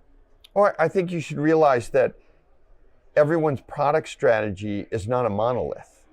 We have a very unique strategy compared to our competitors. We're going after larger vehicles where we know the customers really well. 3-row crossovers with a lot of room in the rear seat, a personal bullet train, a second generation Lightning, a truck that is completely different than anyone's ever seen before. Both are completely software updatable. Every part of that vehicle can be remotely changed with software. And so we don't see as much competition than maybe others will do with 2-row crossovers because we're playing to our strengths. These are customers we know really well, and we're going to design features like Pro Power on Board to power your house for 3 days, or Mega Frunks, or other software revenue streams that others probably won't have. We're going to have a lot less competition. Electrifying our Pro fleet, our commercial vehicles, is a very unique opportunity for Ford. And I think because of that, our returns will be more durable. I guess the main message is we had to design these second generation products completely differently than the first gen products. Like when you look underneath, you'll be shocked at how different the engineering is. Yeah, I want to let's touch on that. The second gen EV products. Why are you so excited about them? What does that mean for Ford is it the answer for profitability? It is, and for customers it's a big deal. First of all, we're taking back our electric architecture. With the 150 modules we have today, all the suppliers write different software for. They buy the silicon, we don't. So we're taking all that back into the company. And that means we can make it completely software updatable, and it's our software. That means we can change anything. We can design it just like we want, and we spec the silicon ourselves. The second thing is, it's just radically simpler engineering. When you look at how these vehicles, it's half the fasteners, no brackets, large mega castings, totally different, 40 or 50% less, labor content because of how the vehicle is designed for manufacturability. The battery turns out to be so expensive that it's required us to completely re-engineer the vehicle in a way we probably should have done years ago. So you mentioned batteries. We're going to talk about reiterating that 2 million EV run rate by 2026, I believe, right? Yes. Acquiring those materials, I heard, is a challenge. So yeah. How has that been? And then sort of how does CATL play into that with the new factory here in the States? Yeah, we've had to hire literally hundreds of new people. And it turns out we thought that the nickel and lithium mining was going to be the biggest constraint to get the secured offtake agreements on the raw materials for that 2 million vehicles. And we were wrong. The most important constraint is really the processing of those raw materials, where it's done and who does it. So yes, we now have pretty much all the raw materials locked up. It turns out that the processing is the most important thing for us. And this is, now we're also starting to diversify the chemistry of our batteries. In the past, we only had, lithium oriented batteries. Now LFP has come on. We think it's a really great alternative chemistry. It's much cheaper, 30 or 40% cheaper for customers. It actually can be fast charged twice as many cycles, so it's really good for commercial customers. And that's why in the LFP phase chemistry, we're going to build the batteries ourselves. So it's our factory. We're building the factory. It'll be our workers in a plant. We're not going to import the batteries like Tesla's been doing. We're going to build them in the United States, and we're going to learn how to build them with CATL's technology. So you mentioned Tesla real quick. They're sort of been in the news a lot with the driving of price downward pressure. Ford has responded in some fashion here and there. Yes. Is that kind of a problem that you see extending throughout sort of the EV run here in the States? Yes, yeah, it's happened around the world. I mean, everyone wants to grow. We have the opportunity to grow for the first time to 6 million units. We've never done that, really. At least half the EV sales we think are going to be new customers to us. I'm sure all the other companies are writing down similar numbers. So it comes down to how unique is your product strategy, and we are going to see pricing pressure. And if you have not put that in your business plan and you haven't designed second cycle products with discounting included in your run rate to get to an 8% margin in our case, then it's not going to work out. That's why we put so much pressure, even on our first gen products, the Mustang Mach-E that faces off of the Model Y. We've reduced the price of the bill of material by $5,000.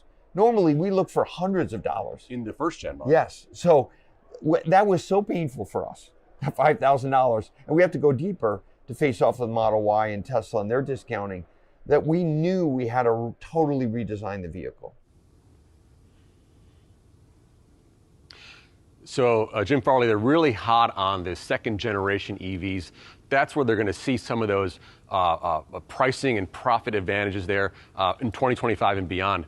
Plus, also talking about derivative vehicles like the gas-powered versions of the Ford F-150, the Raptor, the Bronco Raptor. You have right behind me the Ford Ranger Raptor. These are like special edition, high-output off-road cars that are actually not only easier to make, but also can have higher profit margin for them as well. Pras, okay, this whole time I've been asking about the Bronco that you're standing in front of here. Can you just step to the side for a second? I just want to get a good view of the Bronco. All right, so there we go. Okay, there's the car salesman Pras.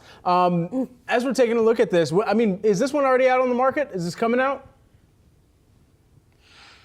So this is called the DR Bronco. This is actually a race version that they're making, like from the factory. They're going to sell out only 50 of these to people to actually go race.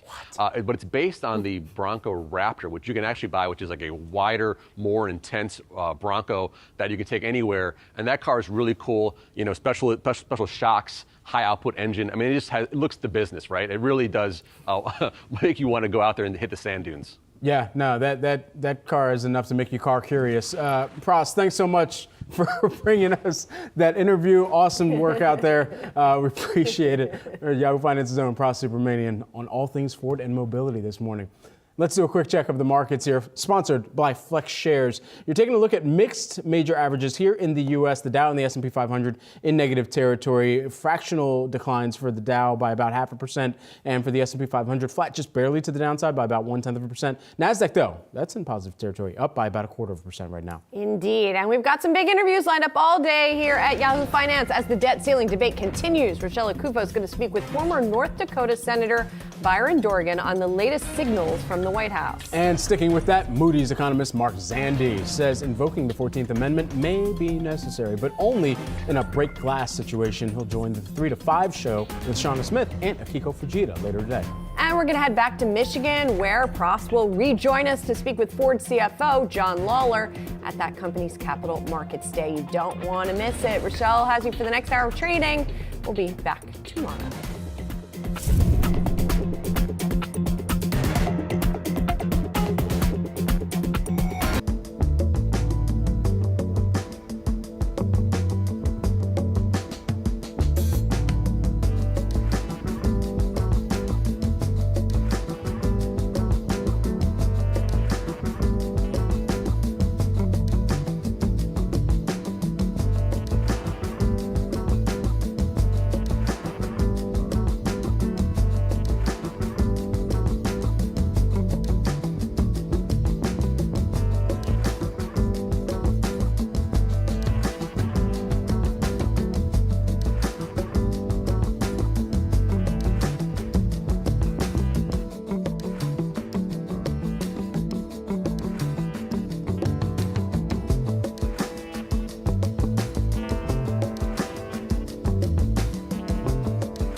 Welcome to Yahoo Finance. It's 11 a.m. on the East Coast, 8 a.m. on the West. I'm Rochelle Akufo. Here's a look at what I'm watching this morning. Markets on edge. President Biden returns from the G7 with pressing domestic issues to attend to, striking an agreement with House Speaker Kevin McCarthy over the debt ceiling at the top of that list. We're across all the developments coming up. And the EU's battle with big tech. Meta is fined a record 1.2 billion euros by European privacy regulators for violating data protection rules. Is it really about Meta, though, or a long-standing feud with the EU over data overall? We'll get into that debate as well. And a recent report on retirement by Edward Jones finds a large majority of pre-retirees do not feel prepared. So how do you thrive in your post-work life? We'll bring you some key tips coming up this hour. But first, let's check in on the major indices, see how they're faring. A bit of a mixed picture here. Really, the Dow, the only one in the red at the moment here, down about 1/3% there. Seeing a little bit of pressure there from some of the big tech groups, but we're also seeing some lifting there that's helping the NASDAQ. Google and Meta lifting the NASDAQ. Amazon and Apple, though, a bit of a drag there too. Taking a look at the S&P 500, also in positive territory, but ever so slightly, just by about a point there, led up by communications with consumer staples, the laggard there. Let's also check in on the Treasury market as well. A lot of people wondering how some of these concerns are trickling in to confidence in the economy here. Taking a look at the shorter term yields there, up by the most on the day, up about 0.5%. The 10-year also up 0.4%, and the longer term 30-year yields just up very, very slightly, 0.03%. Well, we're hearing from a slew of Fed speakers this morning. First out of the gate was St. Louis Fed President Jim Bullard. Here's Jennifer Schonberger with those details. Hey, Jennifer. Hey there, Rochelle. That's right. St. Louis Fed President Jim Bullard says that he thinks the Federal Reserve could raise rates 2 more times this year, though the timing of that remains uncertain. He would favor sooner rather than later. Speaking in Fort Lauderdale, Florida, Bullard said since growth has surprised to the upside and inflation has been slower to come down than thought, quote, I think we're going to have to grind higher with the policy rate in order to put enough downward pressure on inflation. He went on to say, I'm thinking 2 more moves this year. Not exactly sure when those would be this year, but I've often advocated for sooner rather than later. Now, Bullard said he's not anticipating any changes to the Fed's quantitative tightening program anytime soon. When it comes to the debt ceiling, he says that is, quote, a must pass, saying default or partial default on the U.S. debt would mean you'd have to pay more to borrow in the future because there would be a risk premium than there otherwise should be. Rochelle? And Jennifer, we know, of course, deliberations over raising the U.S. debt ceiling are escalating. And as we quickly approach that ex-date deadline of June 1st, at least according to Treasury Secretary Janet Yellen, it does seem that President Biden may have a solution to the country's debt crisis. Yeah, Rochelle, President Biden saying over the weekend he believes he has the authority to use the 14th Amendment to unilaterally deal with the debt ceiling, though he acknowledged that there are legal implications there, and surmounting those do remain in question as to whether that could be a viable solution. The comments come as President Biden and House Speaker Kevin McCarthy still appear far apart after a phone call Sunday afternoon. The two leaders expected to meet this afternoon at 5:30 p.m. at the White House. Negotiations ground to a halt this weekend, with both sides blaming each other. Sunday, during a press conference in Japan at the G7, President Biden called the Republican proposal, quote, unacceptable, a departure from his upbeat posture last week. Take a listen. Now it's time for the other side to move from their extreme positions, because much of what they've already proposed is simply, quite frankly, unacceptable. It's time for Republicans to accept that there is no bipartisan deal to be made solely on their partisan terms. They have to move as well. The president says he's willing to cut spending, but Republicans refuse to entertain raising taxes as a way to cut the budget. Biden saying, quote, revenue is not off the table, and that's what we continue to have a significant disagreement on, the revenue side. Republicans want to cap spending increases for over the next 10 years, while the White House is looking at 2 years. So, Rochelle, a very big gap here still remaining. We'll see how things shake out after this evening's meeting between the president and Speaker McCarthy. Back to you. Yeah, indeed, a lot of moving pieces here. It seems like we make progress and then sort of get a bit of a pullback here. Jennifer Schonberger, thank you so much. Well, investors continue to watch the U.S. debt ceiling showdown as President Joe Biden and House Republicans have less than 2 weeks to prevent the country from defaulting on its outstanding debt. For more, we're joined by former Senator for North Dakota, Byron Dorgan. Thank you so much for joining me this morning. So, I mean, we're getting sort of mixed messages on this. I mean, we did get some signs of cautious optimism based on Sunday's talks, but then, of course, the 14th Amendment coming into play here as well. That language talking about the validity of public debt shall not be questioned. Talk about what's going on here and the likelihood of perhaps the president using that method.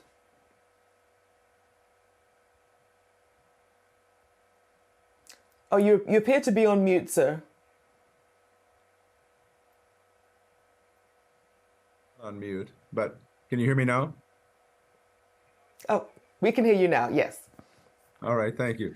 I don't think the 14th Amendment is in play here. I mean, they talk about that, but I don't think it can happen in this round. And it would take some while to implement it if they decided to try to do it. So I don't think it is going to work by June 1st. But let me make another point. The fact is, the Republican leader comes to the White House and says, we demand you do what we insist on, or we're going to default on the federal debt. Well, look, the fact is, our fiscal policy, Republican and Democratic fiscal policy, is way out of balance. It is way unsustainable. There does need to be budget cuts. There does need to be some tax increases. And we need to put this thing back in order. And that ought not be a part of the threat of defaulting on the federal debt. That's money that we already owe. We've spent that money. So now I think Republicans and Democrats have a responsibility to decide that we're going to extend the debt limit and then have serious, thoughtful budget negotiations to finally figure out how on earth do we get this issue dealt with of less spending, and we need to have less spending, and also increased taxes.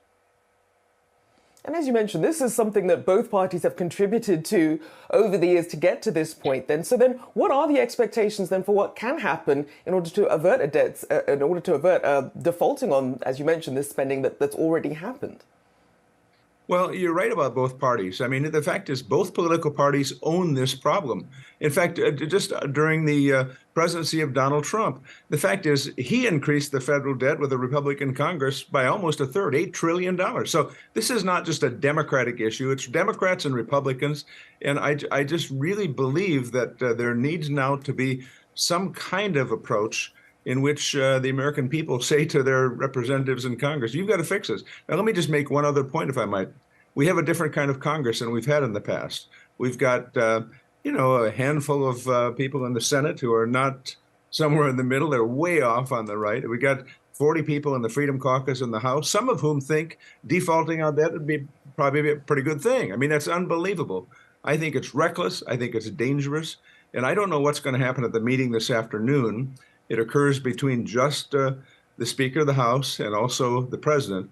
This will be a very important meeting, but both of them need to understand, even as we fix this issue of dealing with extending the debt limit, I hope we do, because to default on the debt would be devastating for our country. Even as we do that, our fiscal policy is unsustainable, and both this President and this Speaker of the House and others need to resolve it.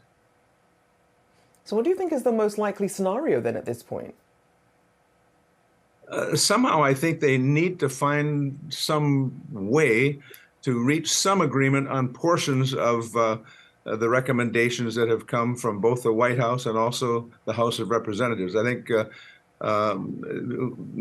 Republican leader McConnell is sort of staying off to the side on this. So it's just the President and the House of Representatives. So my hope is that they will find a way to at least take some of these positions, not all that many, and then extend the debt limit, then come back and really do a significant issue. You know, those that say, if we don't get what we demand, I'm talking about the Republicans in the House, if we don't get what we demand, we will hurt ourselves, because the fact is everybody will be badly hurt. So it's just a stupid position to be saying, we demand this or we won't pay America's bills. We won't pay our debts. That makes no sense at all. And Republicans and Democrats need to understand that and need to find a way to help fix this.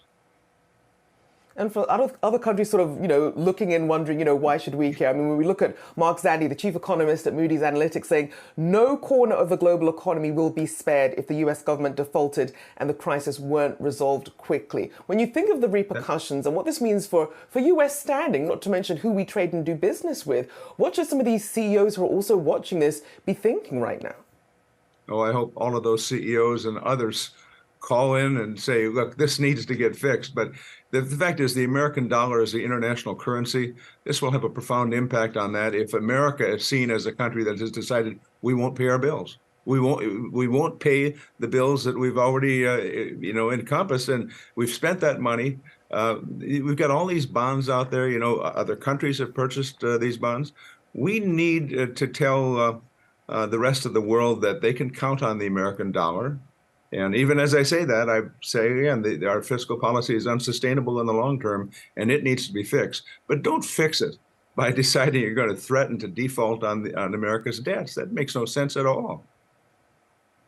And as you mentioned, other timelines they can use to solve some of these fiscal problems, with budget talks as well. So if you had a message for both sides today, when you think about some of the major sticking points that both sides still do have, what would you tell them? Well, I just find a way to convince everyone that as they extend the debt, if they can find the votes to extend the debt limit, that there are guarantees that they will, in a thoughtful budget process, figure out how we deal with this unsustainable fiscal policy.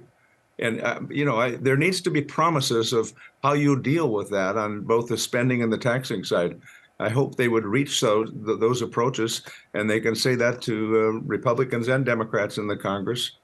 We'll see. This is detrimental. It's already very detrimental to our country to 24/7 for weeks be talking about the fact that America might default. That is already detrimental to our country.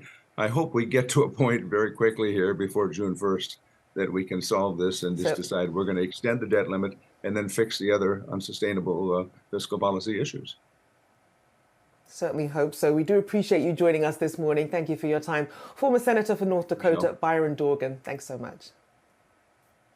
All right, well, let's take a look at what we're seeing with shares of PacWest. That stock jumping around 8% after the regional bank offloaded its real estate loans. According to a regulatory filing, the lender is going to sell a $2.7 billion portfolio of 74 real estate construction loans to Kennedy Wilson Holdings. The deal is said to include 6 more loans totaling $363 million pending approvals. Now, despite the stock's strong performance today, regionals have had a rough year. Since the start of the banking turmoil in March, PacWest shares are down nearly 80% year to date. But as you can see, PacWest's announcement did send shares of regional banks like Western Alliance and Zion higher today. Western Alliance, as you can see there, up about 2% on the day, and Zion's Bancorp up about 2.5%. Right, well, stay with us. Coming up, Meta's battle with EU regulators takes another turn. It's slammed with a record fine for data breaches. We look at that stock and a decades-long battle next.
Let's do a quick check of the market sponsored by Flex Shares. Still looking at a mixed picture, although we are seeing some of the selling action for the Dow starting to slow down now. The Dow just off about more than 70 points there. The S&P 500 also still seeing some gains here, up about 6 points, ever so slightly in positive territory. And same story with the Nasdaq. They're also seeing gains, considering to pick up. They're up about 60 points so far, or about 0.5%. Well, Meta got hit with a huge fine today from the EU, a record $1.3 billion over the transferring of European user data to the US. Joining us now is Yahoo Finance tech reporter Dan Howley. So, Dan, you said Meta wasn't surprised at all by this fine. Why not? Yeah, they were expecting a fine, but maybe they were surprised by the size of it. This is something that's been ongoing for years now. Basically, the issue goes all the way back to when Edward Snowden had revealed that the U.S. government was able to spy on citizens in other countries, including in Europe. They started to draft data protections for Europeans. Now we have the General Data Protection Regulation, and there's data transfer requirements for data going from Europe to the U.S. Now, those have been questioned as to whether or not they allow Europeans the kind of privacy or ability to challenge when the U.S. Surveillance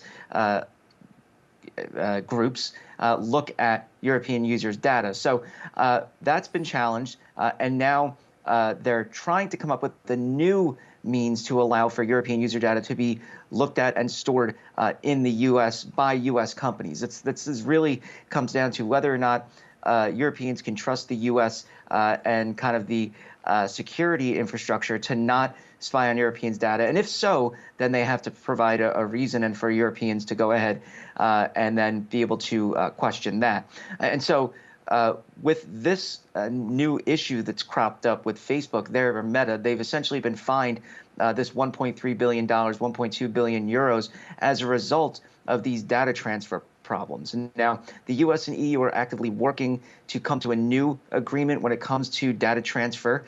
If they do that, which is expected by the summer, then this would kind of all go away for Meta, except for the fine. They have 6 months to essentially delete all European user data that they have in the U.S. on their servers and then stop processing EU user data in the U.S. as well. Doing that would take far more than 6 months, though. And so they're hopeful that they will be able to see an agreement between the EU and U.S. and for these data transfers to continue. But they're still going to be hit by that $1.3 billion. In their prior earnings call, they had discussed how they were waiting for the decision to come down. They expected some kind of fine and some kind of ruling. But $1.3 billion, that's a hefty fine.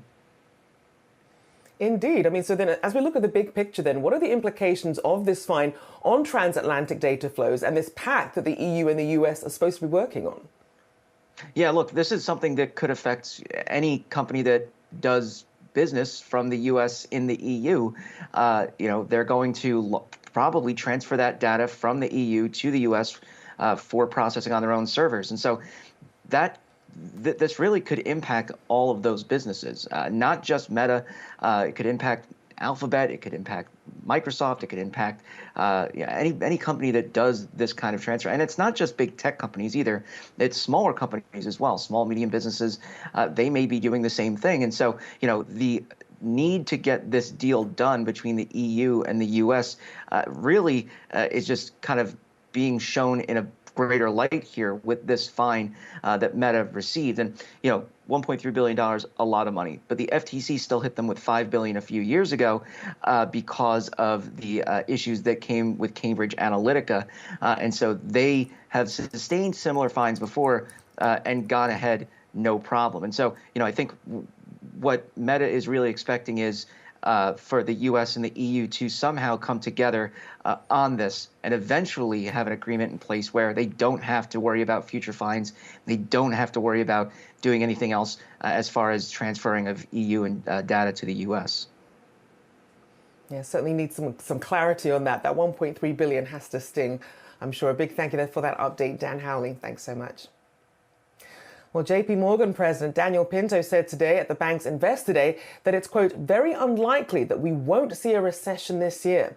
So how can investors build wealth amid this economic uncertainty? Our next guest has a few tips for us. Joining us now is Anthony Saccaro, Providence Financial and Insurance Services President. Thank you for joining me this morning here. So in terms of what investors are focused on, of all the things they have to focus on at the moment, inflation still tops the list. Talk about the concerns that they have there.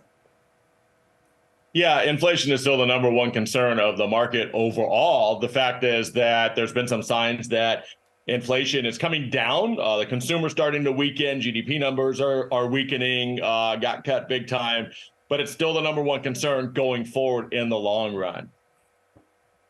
And so then if you're trying to invest and build wealth in this sort of environment, depending on your timeline to retirement, what should you be prioritizing? So I think you have to look at life in four different stages, long-term and short-term for the brevity. If you have more than 20 years, I think there's two ways to really build significant wealth. One is through real estate, great investment. You get some tax advantages. You get other people paying off your mortgages. I think it's a great way long run. And the goal should be to have your real estate paid off by the time you actually get to retirement. So now you can turn what is a wealth builder into an income cash flow machine. So I think that's a great way. The con is you've got to deal with tenants and they could be very expensive as well.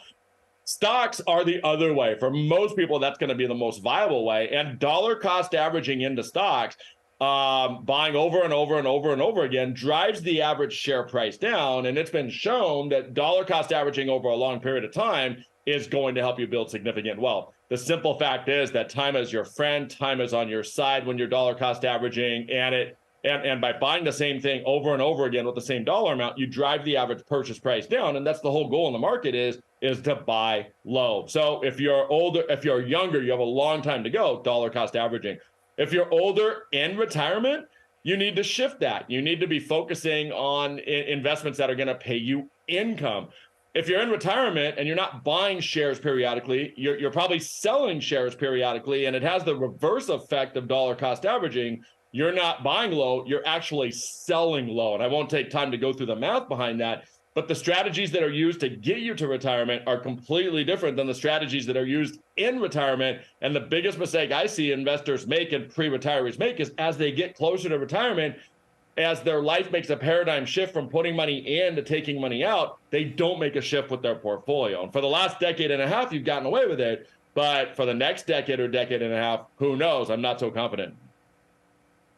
And I mean, when you look at sort of where we're looking at fiscal policy, I mean, we still have a long road to go to the Fed's 2% inflation target. So how are you viewing some of these economic risks when we know that the Fed has indicated it's more willing to over-tighten and sort of see some cracks in the economy versus under-tightening and then risking having to re-hike interest rates again?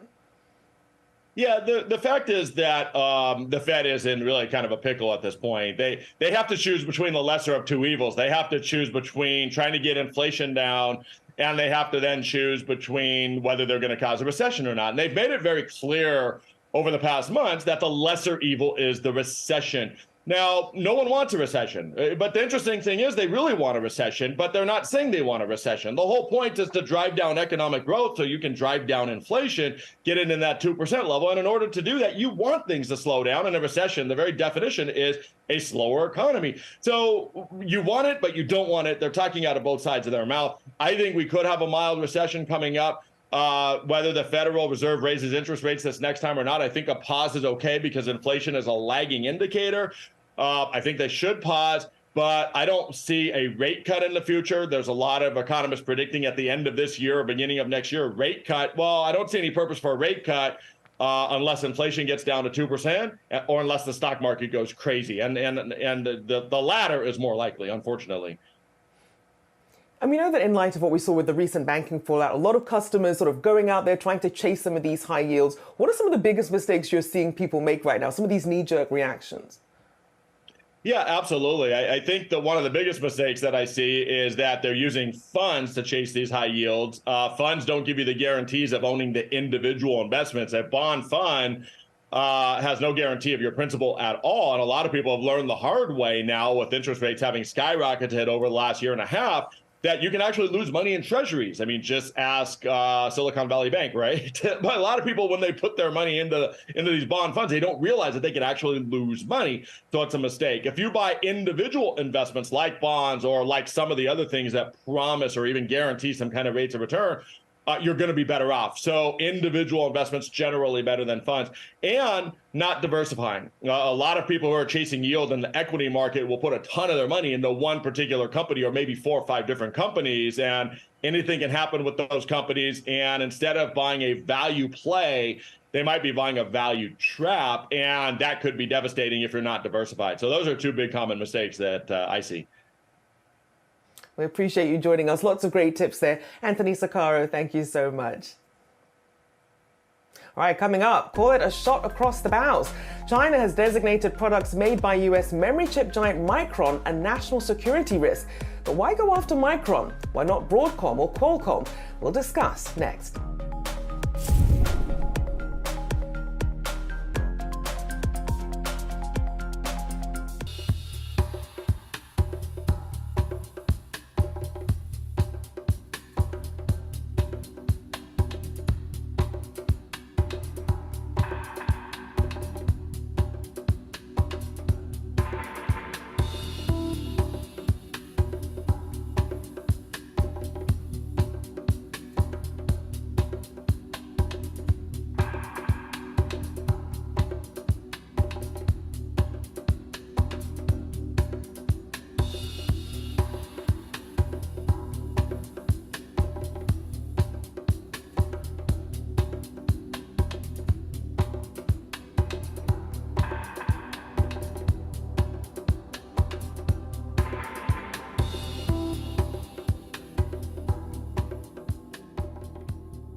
Markets trading in a narrow range this morning as investors keep their eye on debt ceiling talks.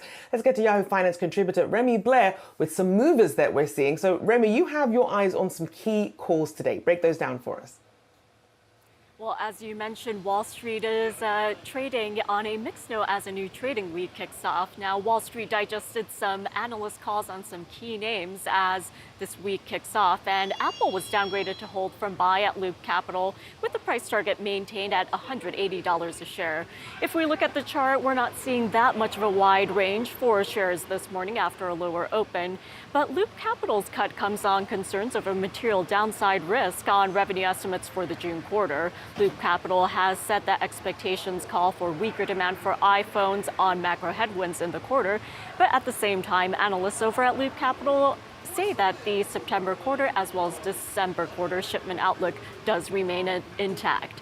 Meanwhile, we are seeing a pop for DraftKings shares this morning, and shares are holding above $25 a share, with the price action seeing this pop over 7% on the session. Now, UBS raised its rating to buy from neutral and also lifted the price target on DraftKings to $30 from $19. UBS analysts are also upgrading the stock based on higher revenue growth and expectations of seeing greater flow through to EBITDA. And last but not least, moving on to Nike, we are seeing downside pressure for the stock, and it is also weighing on the Dow Industrials this morning. This does come on the heels of Citi analysts eyeing Nike after disappointing results from Foot Locker. Keep in mind that we got a slew of earnings out from retailers in the previous week, and that did show a slowdown in discretionary spending.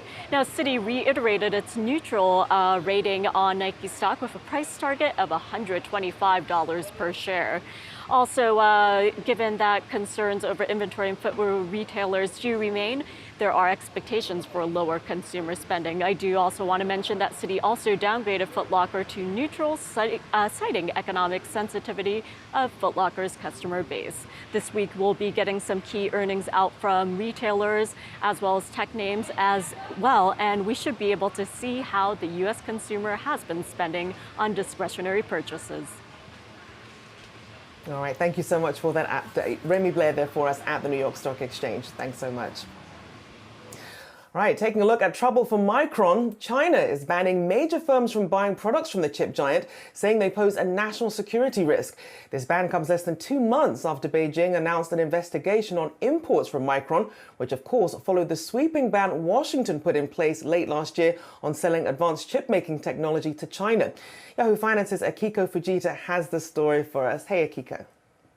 Hey there. Well, no question, this marks a dramatic escalation in this ongoing tit for tat between the U.S. and China. And it comes just one day after G7 countries vowed to reduce their exposure to the world's second largest economy, saying in their words, or calling out China for what they characterize as economic coercion. Now, China's actions today, specifically by the Chinese Cybersecurity Administration, ban Micron's chips from being used in key infrastructure projects. In a statement, the CAC said their own review found that Micron's products have serious network risks, which pose significant security risks to China's critical information infrastructure supply chain. And you see that it sent shares of Micron down more than 3% right now. Micron has since responded in a statement to Yahoo Finance, saying, while they have received this notice here, they're evaluating the CAC's conclusion and assessing their next steps. Micron going on to say, we look forward to continuing to engage in discussions with Chinese authorities. As you pointed out, Rochelle, this marks the latest push in an ongoing economic battle between the U.S. and China, specifically over semiconductors. Last fall, the U.S. imposed a sweeping ban preventing American chip makers from selling to the Chinese without a special license. Now, the question here is, why was Micron specifically targeted? The Wall Street Journal reporting that that was because the Chinese believe the chip maker specifically lobbied for that ban that we saw implemented last fall. The Commerce Department, by the way, has also released its own statement saying that the restrictions have no basis in fact, and the department will engage directly with Chinese authorities. The question is, what does this all mean for Micron's bottom line? Well, about 10% of their revenue came from China, and it's important to note the ban today is not an outright ban. It's still specifically about key infrastructure projects. We're talking last year about $3.3 billion in revenue coming out of China. We have heard from Micron CFO Mark Murphy this morning saying he believes the impact will be in the low single-digit percentage of the company's total revenue at the low end, and high single-digit percentage of the total company revenue at the high end. The fear, Rochelle, right now is that this could have a ripple effect and cause other Chinese companies to pull out of Micron altogether or stop buying Micron chips altogether as an effort to de-risk. And we do know that we were sort of expecting this sort of retaliation. And when you think of how vital chips are to both countries' economies here, where do you think the fallout ends? I mean, you have these two sort of this mutually assured destruction if they try and sort of take out each other's markets here. How do you think this ends up eventually? So, what's fascinating here is to see all the geopolitical chips moving, right? When you think about Micron and the chips that they supply to the Chinese market, well, you could argue that China has taken action against Micron because they know that the South Korean chip makers, like a Samsung, like an SK Hynix, can replace those Micron chips. That puts South Korea in a bit of an awkward position because they are a close ally of the U.S. But this overall speaks to just the environment that we're in right now. The U.S. drawing a line, calling on allies to say, you should come with us in a pressure campaign against the Chinese. There is still a lot of question about whether, in fact, China can be self-reliant. All reports suggest they're not there just yet, but no question they are ramping up significantly because that pressure to not sell to China specifically on semiconductors is really ramping up. Indeed. Well, great stuff there. We appreciate that update. Yahoo Finance's Akiko Fujita. Good to see you. All right, coming up, Ford is going full speed ahead with its new strategy. We'll hear more from CEO Jim Farley coming up next.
Ford is ramping up its electric vehicle production, announcing 3 new deals for the supply of lithium products. Yahoo Finance's Pras Subramanian spoke with Ford CEO Jim Farley at the company's Capital Markets Day event, Delivering Ford Plus, to learn more. Everyone's product strategy is not a monolith. We have a very unique strategy compared to our competitors. We're going after larger vehicles where we know the customers really well. 3-row crossovers. With a lot of room in the rear seat, a personal bullet train, a second generation Lightning, a truck that is completely different than anyone's ever seen before. Both are completely software updatable. Every part of that vehicle can be remotely changed with software. And so we don't see as much competition than maybe others will do with 2-row crossovers because we're playing to our strengths. These are customers we know really well, And we're going to design features like Pro Power on Board to power your house for 3 days, or Mega Frunks, or other software revenue streams that others probably won't have. We're going to have a lot less competition. Electrifying our pro fleet, our commercial vehicles, is a very unique opportunity for Ford. And I think because of that, our returns will be more durable. I guess the main message is we had to design these second generation products completely differently than the first gen products. Like when you look underneath, you'll be shocked at how different the engineering is. Yeah, I want to let's touch on that, the second gen EV products. Why are you so excited about them? What does that mean for Ford is it the answer for profitability? It is, and for customers is a big deal. First of all, we're taking back our electric architecture. With the 150 modules we have today, all the suppliers write different software for. They buy the silicon, we don't. So we're taking all that back into the company. And that means we can make it completely software updatable, and it's our software. That means we can change anything. We can design it just like we want, and we spec the silicon ourselves. The second thing is, it's just radically simpler engineering. When you look at how these vehicles, it's half the fasteners, no brackets, large mega castings, totally different, 40 or 50% less, labor content because of how the vehicle is designed for manufacturability. The battery turns out to be so expensive that it's required us to completely re-engineer the vehicle in a way we probably should have done years ago. So you mentioned batteries. We're going to talk about reiterating that 2 million EV run rate by 2026, I believe, right? Yes. Acquiring those materials, I heard, is a challenge. So yeah, how has that been? And then sort of how does CATL play into that with the new factory here in the States? Yeah, we've had to hire literally hundreds of new people. And it turns out we thought that the nickel and lithium mining was going to be the biggest constraint to get the secured offtake agreements on the raw materials for that 2 million vehicles. And we were wrong. The most important constraint is really the processing of those raw materials, where it's done and who does it. So yes, we now have pretty much all the raw materials locked up. It turns out that the processing is the most important thing for us. And this is now we're also starting to diversify the chemistry of our batteries. In the past, we only had lithium oriented batteries. Now LFP has come on. We think it's a really great alternative chemistry. It's much cheaper, 30 or 40% cheaper for customers. It actually can be fast charged twice as many cycles, so it's really good for commercial customers. And that's why in the LFP phase chemistry, we're going to build the batteries ourselves. So it's our factory. We're building the factory. It'll be our workers in a plant. We're not going to import the batteries like Tesla's been doing. We're going to build them in the United States, and we're going to learn how to build them with CATL's technology. Ford CEO Jim Farley there with our very own Pras Subramanian. All right, coming up, a recent report on retirement by Edward Jones finds a large majority of pre-retirees do not feel prepared. So how do you thrive in your post-work life? We'll bring you some key tips next.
Time for our chart of the day. The US personal savings rate is the percentage of disposable personal income, or what's left after a person has paid their taxes and spent money. Now, according to the US Bureau of Economic Analysis, the US personal savings rate hit a historical low of 2.7% in June of 2022. Now, that's the lowest it's been since 2005, where it hit 2.1%. With the rise in inflation and the downturn in consumer spending, the savings rate is moving upward to around 5.1% as Americans try to cut costs and build up their savings for the longer term. Well, a recent report on retirement by Edward Jones found that a large majority of pre-retirees do not feel prepared for the event. Physical health, the cost of healthcare, and other economic conditions are just a few of the concerns that both pre-retirees and retirees note as their pain points. We're joined by Lena Haas, Head of Wealth Management Advice and Solution at Edward Jones, to discuss this more. Great to have you on the show here. So, one of the things that they noted when you look at some of the concerns here, but in terms of what's essential to thriving in retirement, course correction. So, define what that means and how that tends to show up. Yeah, thank you for having me here. So what we did is we reached out to about 12,000 people in North America and asked them, what are the factors that make a really big difference between thriving in retirement and struggling in retirement? And what we saw is that 93%, that's huge, right, said that it's really important to be able to adjust, that retirement is not a static picture, rather it's a journey. And so the concept of cannonballs, really huge derailers, curveballs, minor setbacks, and also windfalls, actually unexpected happy occurrences, really resonated with the respondents. So then when we talk about pre-retirees, and is that, I'm not sure if that's everyone sort of under that retirement age, why aren't they as prepared? Why aren't they feeling as confident? Yeah, and certainly some of the factors that you quoted were out there. So we saw that close to 70% of people are looking at their savings, adjusting their budgets in light of what's happening with the economic conditions, with inflation, etc. We also see that the number one advice kind of to your younger self is start saving sooner, and also develop a comprehensive financial plan and stay on track. And when people think of retirement, you know, you think mostly just sort of the job and being able to have the finances, but you note the four pillars: health, family, purpose, and finances. How does all that play in together when you're trying to sort of come up with an economic plan that still leaves you with enough to cover all of that?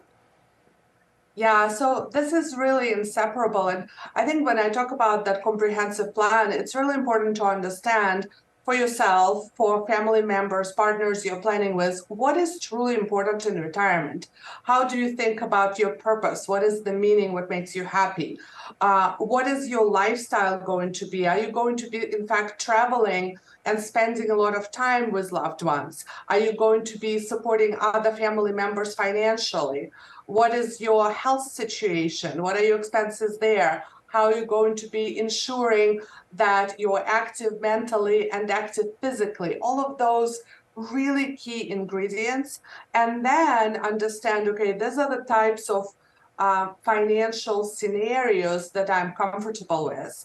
And it's important, by the way, we heard over and over again from folks who are retired, that it's important to think in terms of scenarios as opposed to one specific picture, because over a third of retirees actually report that, well, they made a plan and were forced to retire earlier, either because they had to step in and become a caregiver for a family member, or because of personal health issues, or because of an unexpected job situation. So doing that sort of scenario planning financially and doing it with somebody you trust or as a financial advisor is really important as well. And you mentioned some of these things that you can sort of prepare for, but then you have something like the pandemic, which nobody could have prepared for, sort of a cannonball on a catastrophic level here. Talk about how some of these cannonballs and curveballs break down and what people can do to sort of make their portfolios or make their financial picture more resilient. Yeah, that's such a great question. Some of it is just, life. And what we saw is that the most frequent cannonballs are death, of a family member or a friend. It's also the most sort of devastating one, widowhood, followed very closely by divorce. And then other frequent cannonballs are unexpected healthcare expenditures and unexpected financial setback. And so what is really important is that people look at their overall financial situation, have that comprehensive retirement plan, and then look at the basics. Do they have an emergency fund set up? That is certainly one way to prepare for those unexpected events. Have they taken steps to reduce their debt, especially high interest debt? Are they maximizing the opportunity to save for retirement, not just personally, but through the employer match, which many of us are benefiting from? So ensuring that those basics are in place, that's number one. That's the preparation. And then having this open mind that once a setback occurs, that's okay. Go back to your plan, sit down again with somebody you trust, with a financial advisor, and develop a plan to adjust. And I'll tell you, one of the most encouraging findings was that Americans do look at their plans as very fluid and are willing to proactively make choices to adjust for the better, that they truly want to have active, rewarding, fulfilling next chapter in life when they think of retirement. And so they are willing to take action and make trade-offs.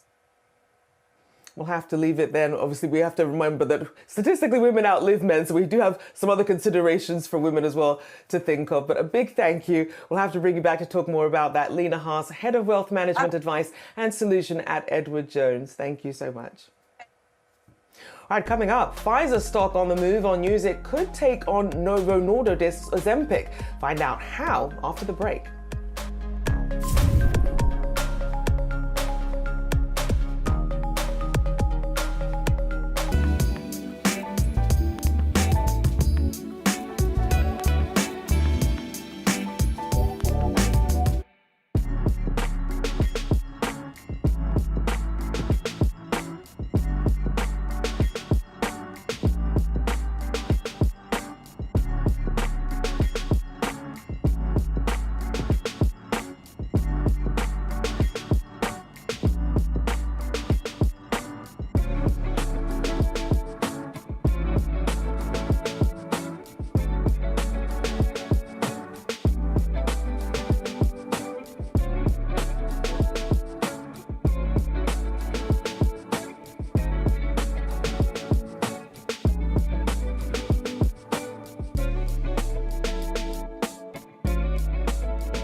Plug Power is a trending ticker on Yahoo Finance. Today up over 11%, almost 11.5%. That's after the announcement the company has 3 deals to supply electrolyzers in Europe.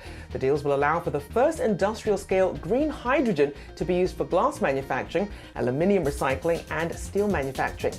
The news is boosting the stock, which hasn't seen much upside lately, with shares down over 30% year to date.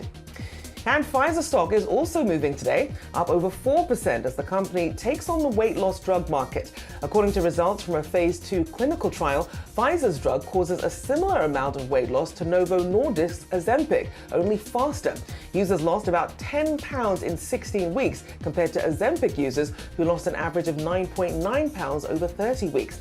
It could also come in a pill form taken twice a day versus Ozempic's weekly injectable. Now, compared to other pharmas, Pfizer has underperformed year to date. Perhaps this news, though, could turn things around. All right, well, let's get you a final check of the markets before we go. Still looking at a mixed picture here, the debt ceiling standoff and Fed speak really marking an unclear path ahead for rate hikes. That does it for now. I'm Rochelle Akufo. I'll be back with you tomorrow.